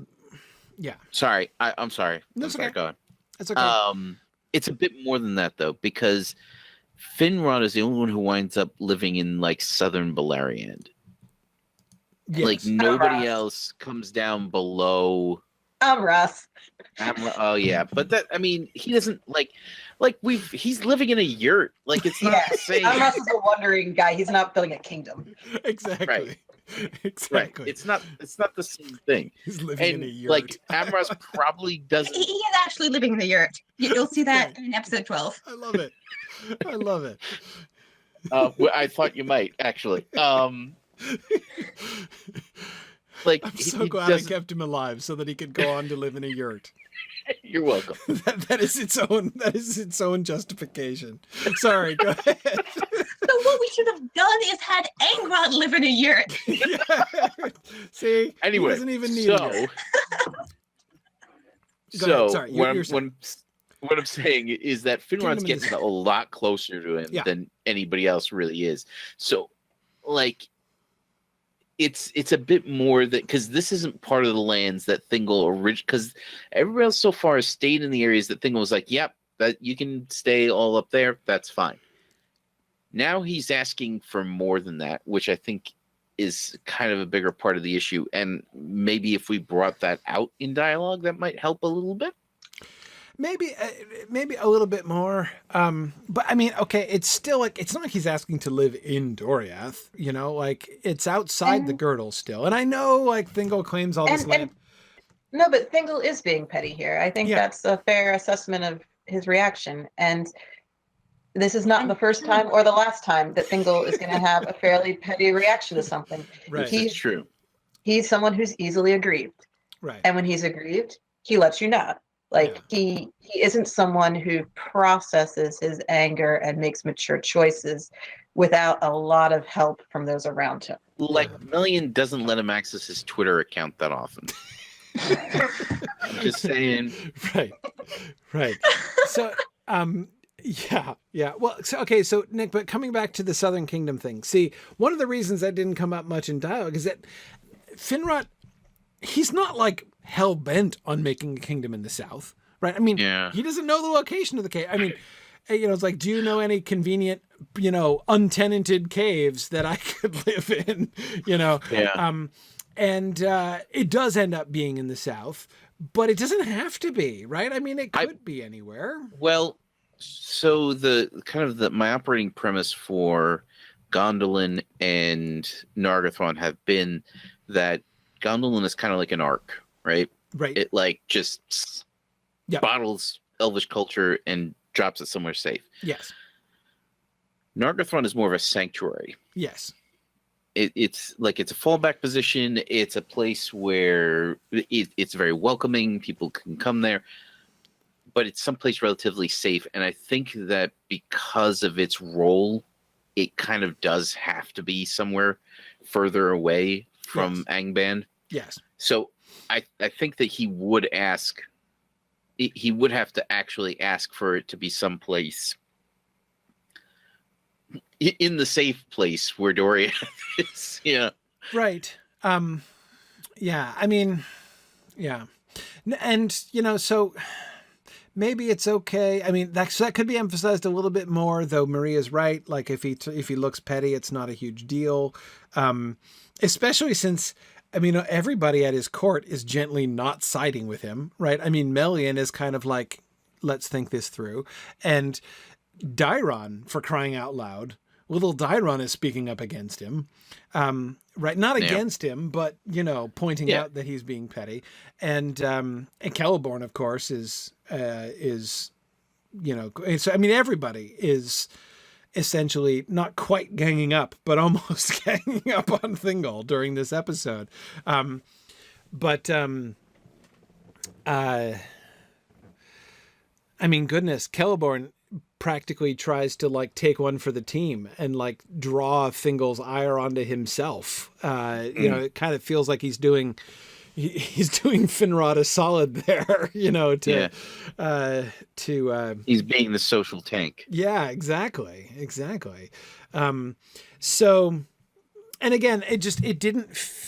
So maybe if Thingol made a bigger deal of the political situation, but again, it's going to be hard for him to do that without sounding petty too, because it is going to be petty. I mean, it is nothing but there is no downside. There is no possible downside for Thingol, for Finrod to establish a strong kingdom nearby.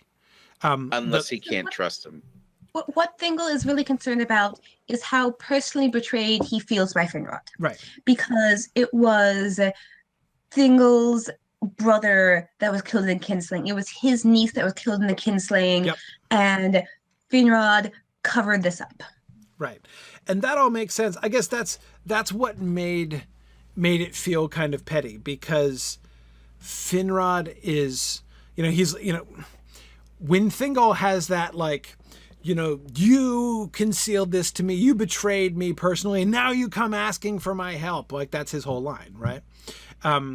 And except the, like, now you come asking for my help betrays the fact that Thingol is missing the point. Like, yeah, he's come to you because, like, out of respect. Like, it's not, in fact, a further grievance. Like, the fact that he tries to depict that as a further grievance just, like, broadcasts how petty he's being, because it's not a further grievance.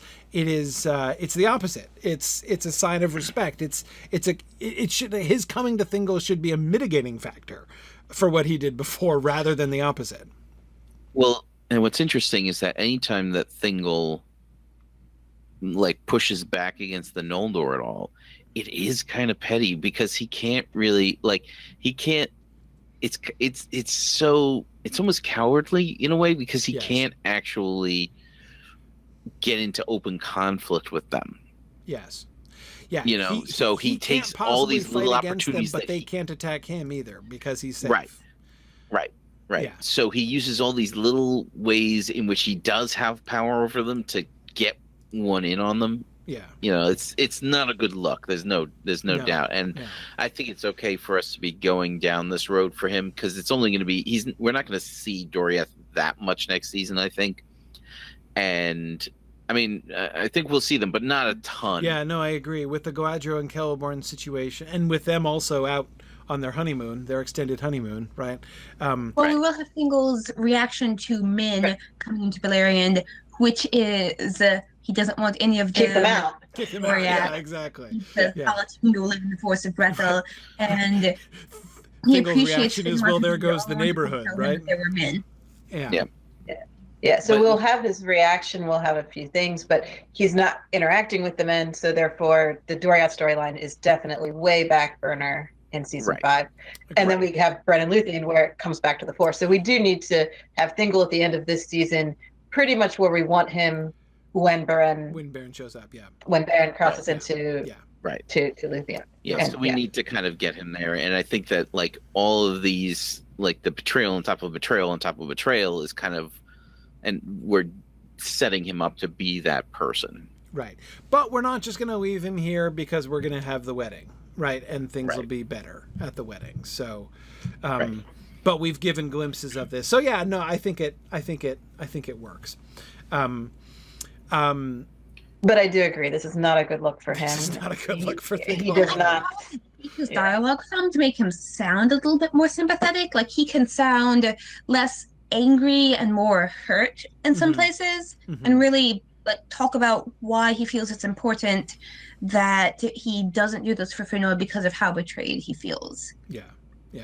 But like, he can bring up specifically his brother and how much he loved his brother, and like the separation from his brother, and then just learning that his brother had died sort of accidentally and very indirectly, Right. like through Bethel in disguise, through Círdan, and then through Angrod, who yells it out. Right. Right. Yep. Okay. So And we Well, wanted actually, to say, I think Will's a very we have- emotional person who Right. feels things deeply. So the hurt would be something he's right. not processing well. Right. Well, since Angrod is alive now, we could have him come visit Doriath too.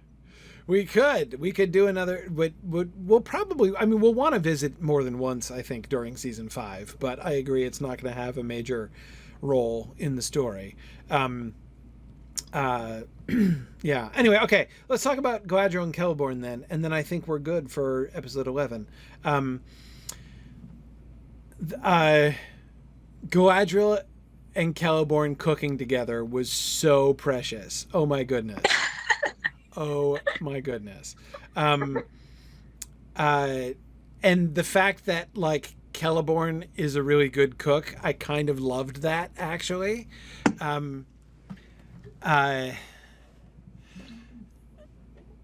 Yeah, I just I thought that was kind of fun. The one thing I was uncertain about was, so we've made it pretty clear that Celeborn knows where this is heading, right? Celeborn's definitely got his mind made up right now, and he's being patient, right? Because, you know, he has been a friend to Galadriel, and he knows she's been emotionally vulnerable, and he doesn't want to take advantage of her, and, you know, and all that, you know, so he's, you know, being circumspect in his wooing of Galadriel. It's definitely a question. It has definitely seemed to be a question more of, you know, Galadriel knowing her heart, you know, like Éowyn in the Houses of Healing, more than it is of Celeborn, which seems to me fine. That seems to me perfectly appropriate and fitting. That was the element that I felt I thought that from Celeborn's perspective, the engagement worked really well. With Galadriel seems to have a moment of decision, but I felt like that got buried a little bit. I mean, she has the moment when she like says yes, but she comes to that meeting with a ring. She's already made her decision. So I guess I felt a little bit like her making the decision needed to be a bigger moment. What do you guys think? You didn't want it to be a surprise that she was going to say yes. No, Right. not exactly. No, I didn't want her to be like, oh, Celeborn, this is so sudden, right? No, that's not what I was wanting. Right. But I don't know. Well, I think like the engagement scene is they both definitely want to get engaged, Yeah. but they're both unsure about the view of the other one. Which is fine. It's when did Galadriel become sure that she wanted to marry Celeborn? How long has she known that? Yeah, because it is kind of like it apparently long enough to request Finrod pick up a ring for her. So Exactly. That Finrod pick up the ring. Finrod gave her the ring that he was going to give to his girlfriend before they left Valinor, and that comes up in episode 13. So it isn't a ring that Galadriel requested Finrod get for her. It's a ring that Finrod had with him and was like, Galadriel's going to need this before I need it, and gave it to her. Could we give them a scene? Yeah, but it's, the two of them, Finrod and Galadriel. I mean, I don't know, to be honest. I'm pretty sure we didn't. Like, I mean, yeah, they're at the party, and he just, the guys are like standing around talking about the women. He's like, yeah, he by just the kind of way. hands it to her, and she's like, Yeah. you know, she like takes the hand off, but they don't have a moment, right? I mean, I felt like so. Especially since just okay, which one last thing here. I feel like there's a lot of pressure on this, especially given that Galadriel and Celeborn's relationship is going to be and going to become famously one-sided appearing, right? I mean, everybody knows, like the fact that Celeborn made out in this this exchange is going to be obvious, you know, all the way through the Lord of the Rings. Doesn't, right? Let's be real. But what? Wait, what? I said, what man doesn't? Let's be real. Exactly, and it's all good. That's all fine. Like that, he's going to be spending the next several millennia counting his lucky stars that she deigned to marry him, right? But there's a lot of pressure, therefore, on her decision to marry him. Right. One of the goals, one of the overall plans of the Galadriel and Celeborn romance through season 4, when we were conceiving of it at the beginning of the season, was we wanted to have this make sense. What is it that Galadriel sees in Celeborn? We don't want her to be seen to be settling when she marries Celeborn. And I think we've set that up. So I'm just saying, this is why I think there's a lot of pressure, not on the moment when she says yes to him, but on the moment when she decides this is what she wants. And when we haven't had that. And I think it needs to happen on screen. I see what you're missing. And I'm not sure where to fit that in this episode. Me neither. I know, I'm not saying we shouldn't do it. I'm a little stuck because Celeborn was the protagonist of this episode because it's all about him betraying Thingol's trust and revealing that he knew about the kinslaying earlier because he did that for Galadriel. So, I mean, maybe we could make something bigger of like when they're talking and like she's like, "Why did you do this?" He already knew, and he's like, "I did it for you and your brother." Like, just the way he's acting in her interest, and then he doesn't say that he learned it. Like, he doesn't say to Thingol that he learned about the kinslaying from Galadriel, so he's still trying to protect her. Mm-hmm. So like that could be when Galadriel sort of sees in him that like he's the person she wants. There's also there is a scene early in the episode between Galadriel and Finrod where they're having a conversation, and Galadriel is talking about how she's concerned that she's not going to be able to stay in Doriath much longer. And I feel like it's very possible that by now that Finrod has observed that there might be a reason why Galadriel's been hanging out in Doriath for this much. Especially since Finrod is very perceptive, right? I mean, Right. he is, I mean, this of course comes out very clearly in the Athrobeth. Yeah. He is very sensitive to people. So, I mean, he's one of the people who's really good at telepathy, right? Because he's really good at reading the hearts and minds of people. And this is his sister. And this is his sister, yeah. And you know, something that needs to be said, I think it needs to be said explicitly, and maybe even addressed explicitly by Galadriel. It looks like she's marrying down, and everyone's going to wonder about this. Like, everyone, I mean, she went away, right? And she's barely spent any time with the rest of the Noldor this entire season. It's been now hundreds of years since she spent time with the Noldor. And the rest of them saw her. I mean, Angrod and Finrod have been visiting, and she went to the Merith Atherthad, so it's not like she's totally not been seen by anybody, but the last anybody saw of her, she was still like the ambitious. She was the one who was like beginning to rival Fingolfin, right? Yeah, I mean, she was putting herself out there as a rival leader, you know, to her uncle. And now everyone's going to hear like she'd like married some dude. She went native. Yeah, she went native in like with the Sindar. Yeah. She married this dark elf, and everyone's going to be like, what the heck? What's going on? And Finrod isn't going to, I mean, he is familiar enough with them, with Celeborn, and with her to sort of see this. He's ready to understand, but he might still ask the question, you know, like, Galadriel, this doesn't seem like you. Like, and he wouldn't say it in these terms, but basically, like, why are you settling? Why are you now just like setting up house in you know, in the court in Doriath and ignoring the rest of the world and marrying this guy who barely leaves the woods? And I mean, what's going on here? Yeah, he's going to be the family member expressing concern about where this relationship is headed and what it's doing to her. Exactly. And he's in the position to do it. So yeah. Exactly. Also,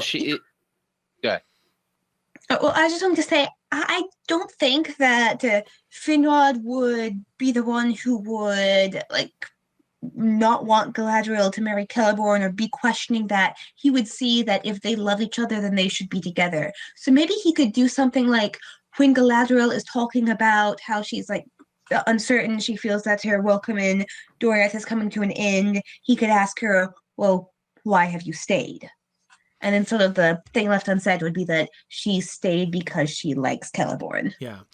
But that's the thing, is that as her older brother, like, yeah, he gets that she likes him, but he's concerned about what this is doing to her and if it's a good thing or a bad thing in her life. And like, and he only visits occasionally. So yeah, where's this going and what's the point here? And this isn't quite the same person that he's known all his life. Like, they've known each other a very, very long time, and she's acting quite uncharacteristically in a number of ways. So I could see him at least being concerned in that respect. Right. I don't think it bothers him that she's marrying Celeborn per se. No. And I would think that part of the conversation could even, he doesn't have to be himself super worried, but he could articulate. He could say things like, many of our kinsmen in the north would ask this. You know, what would you say? Yeah. What would you have me say? What do I say? Yeah, exactly. And I mean, like in episode 12, Arthur Thorfinn talking about the fact that Galadriel is marrying Celeborn, and really, wow, that's someone that Galadriel is settling for. Yeah. I mean, it totally is going to be an issue. But having her, I mean, the main point though of bringing it up, and again, Finrod would absolutely do this in a really sensitive and empathetic way. But the main reason to bring it up is that I want her to answer it. You know what I mean? I want to hear her answer about how this is not settling and how this is part of, and Marie, getting back to, you know, what you were saying about like, what direction is her life taking? Exactly. That's what he wants to know. Right. To have her articulate that, like, how is it? And even as a way of showing how the engagement is in fact a step forward and a step forward. Like, she has needed Celeborn because she was wounded, right? She was wounded. She needed him.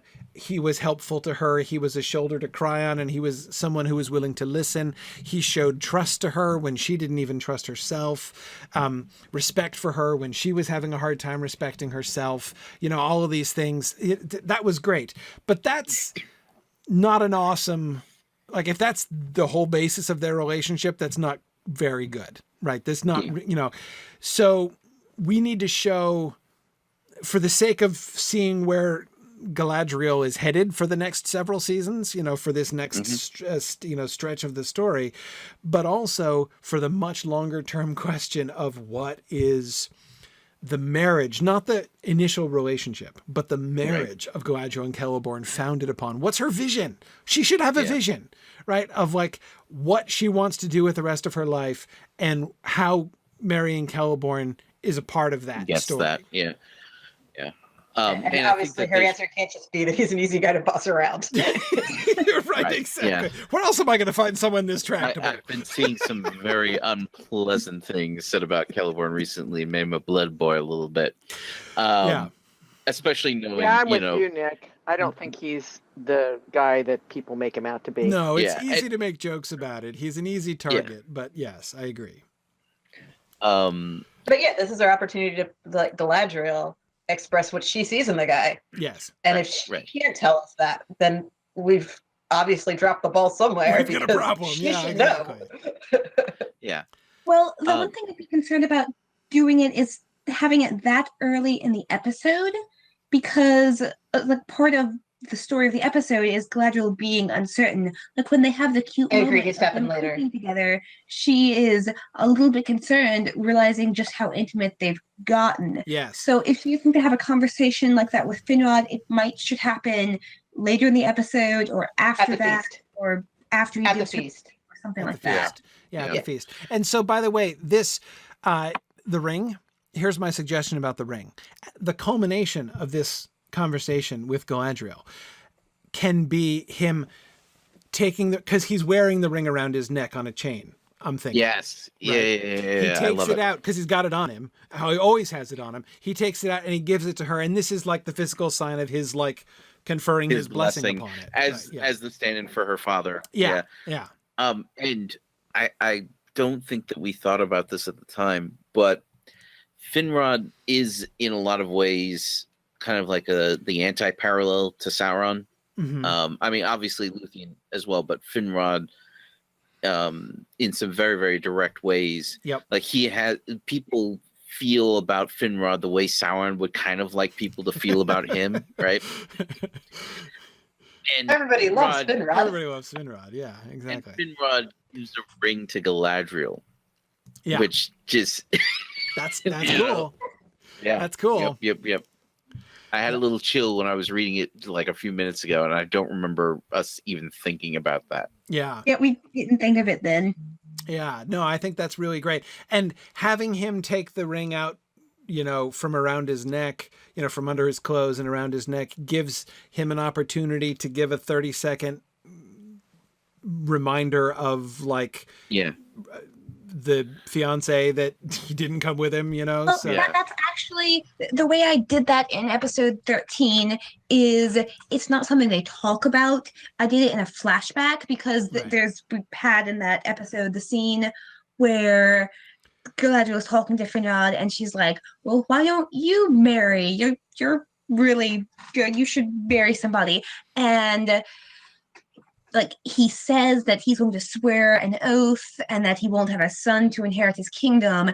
And then like what the Silmarillion says is that, but he didn't say what he really was thinking, which was that his girlfriend was back in Valinor and he really missed Marie and he wished that in his heart he was really they could married. Be together. But he doesn't say that to Galadriel, and Galadriel doesn't pick up on it.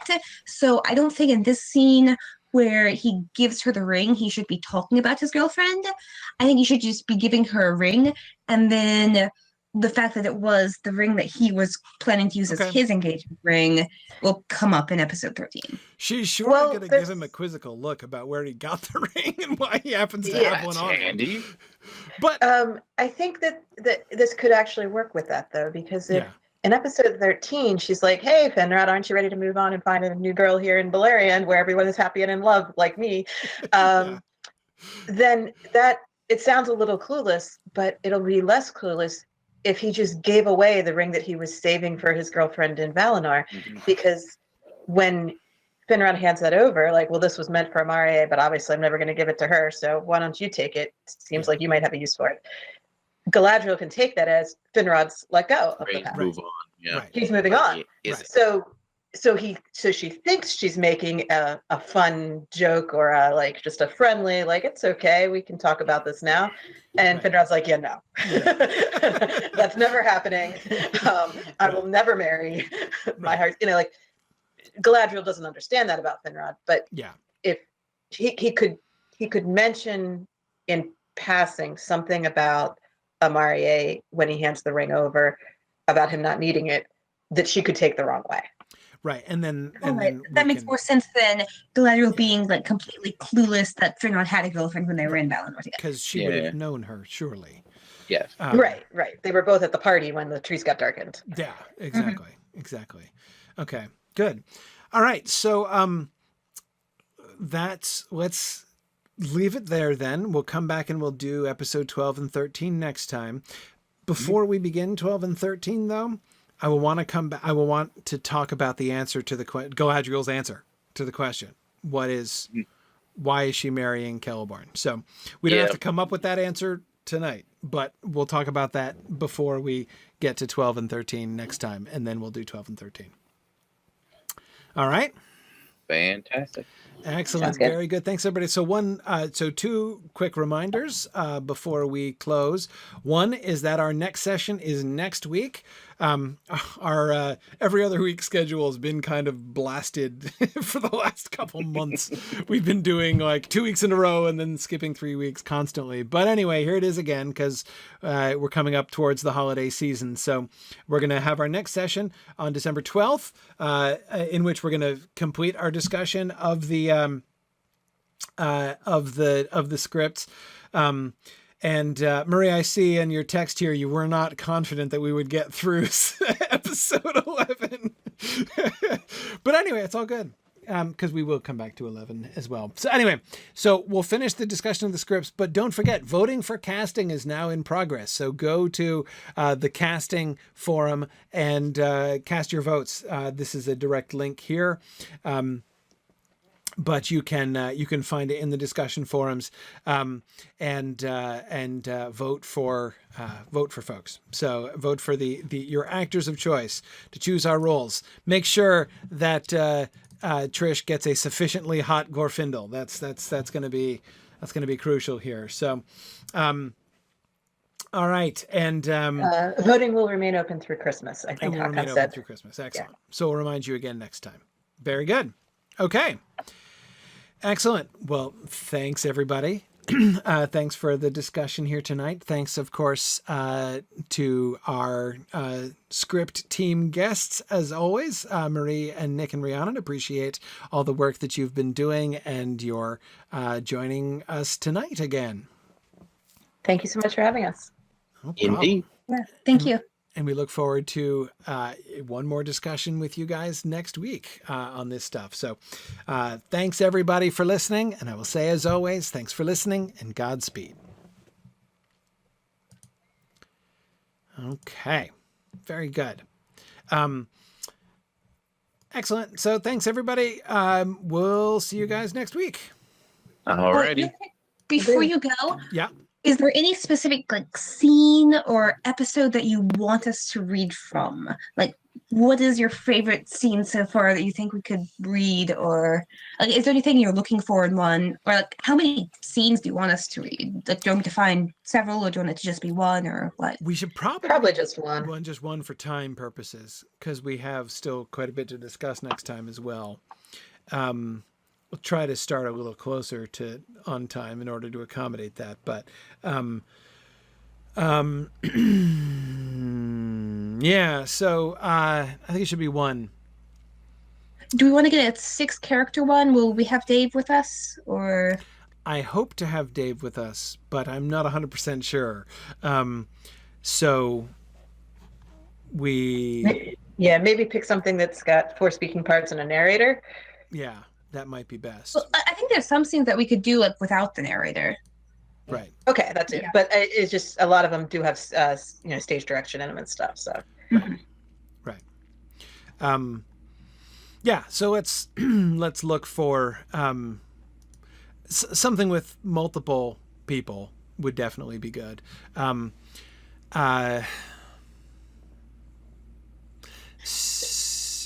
don't know. I mean, you guys can probably think of some better ones than I can. Some scenes. Well, the ones I had for this, but potentially that could have come from episode 9 or 10, was like, well, this one has 4 characters, but the meeting of Fingolfin, Finrod, Finrod, and Agnor in the Fins of Sarek in episode 9, the frame opening for episode 10, where they're talking about the document, the arrival of the Sindar, the Feanorians doing their boasting thing in episode 10.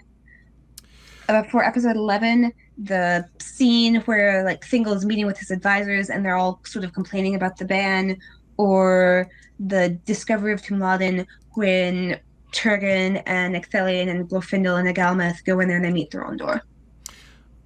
What if... So we could do the Gondolin scene, except some of the characters have almost no speaking parts there. Yeah, it's a pretty unbalanced scene. It's pretty unbalanced. The most balanced one is probably the Feanorians boasting, because like they're all going around, each of them making sure the other one gets a speaking part. Hey, I have an idea. What if we? I am fine with Feanorians. Yeah, I figured. What if we did the scene from further back? What if we did the scene when the Noldor receive word of the ban from Angrod?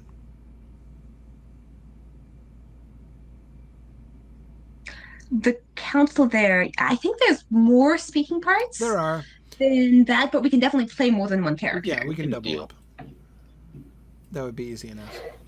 Anyway, I'm just thinking that would be lots of speaking parts, and that's a fun scene. And one of those scenes, one of the scenes, I would kind of like to do one of the scenes where the lines from the text float up in the middle of the scene. So that's one of the reasons that scene jumped into my mind as well. Anyway. Yeah, I agree that whatever we pick to do should definitely have a direct quote from the Silmarillion in it, just so it hits people when that shows up in there. Exactly. Yeah. So that's one of the reasons. That's my criteria. Yeah. I would prefer Feanorians on screen, but my number one criteria is quotes from the Silmarillion. Like, they aren't that long. Or we could do the scene of the band. Like we could do the awkward scene when like with Círdan and Thingol and Finrod and Angrod, when he finds out about the kinslaying, when he confronts them about the kinslaying. But I would kind of rather do the Council of the Noldor. I think that'd be more fun. Okay, but I want to play Angrod. Okay. Seems only fair. Seems only fair. All right, you did save him from death after all, so that he owes. He wasn't my favorite character before, but he is now. That's right. Forges a bond, when people go through these things together. Exactly. Maybe what will happen is Angrod will give me a ring like Finrod gave to Barahir, and he will promise to aid my family in any time of need. Because you saved his life, yeah. Right, that's the ring. That's the ring that we're hoping for these days. All right, exactly. The ring where elves come and save your family? I want that ring. Yes. All right. Thanks, everybody. Good night. See you next week.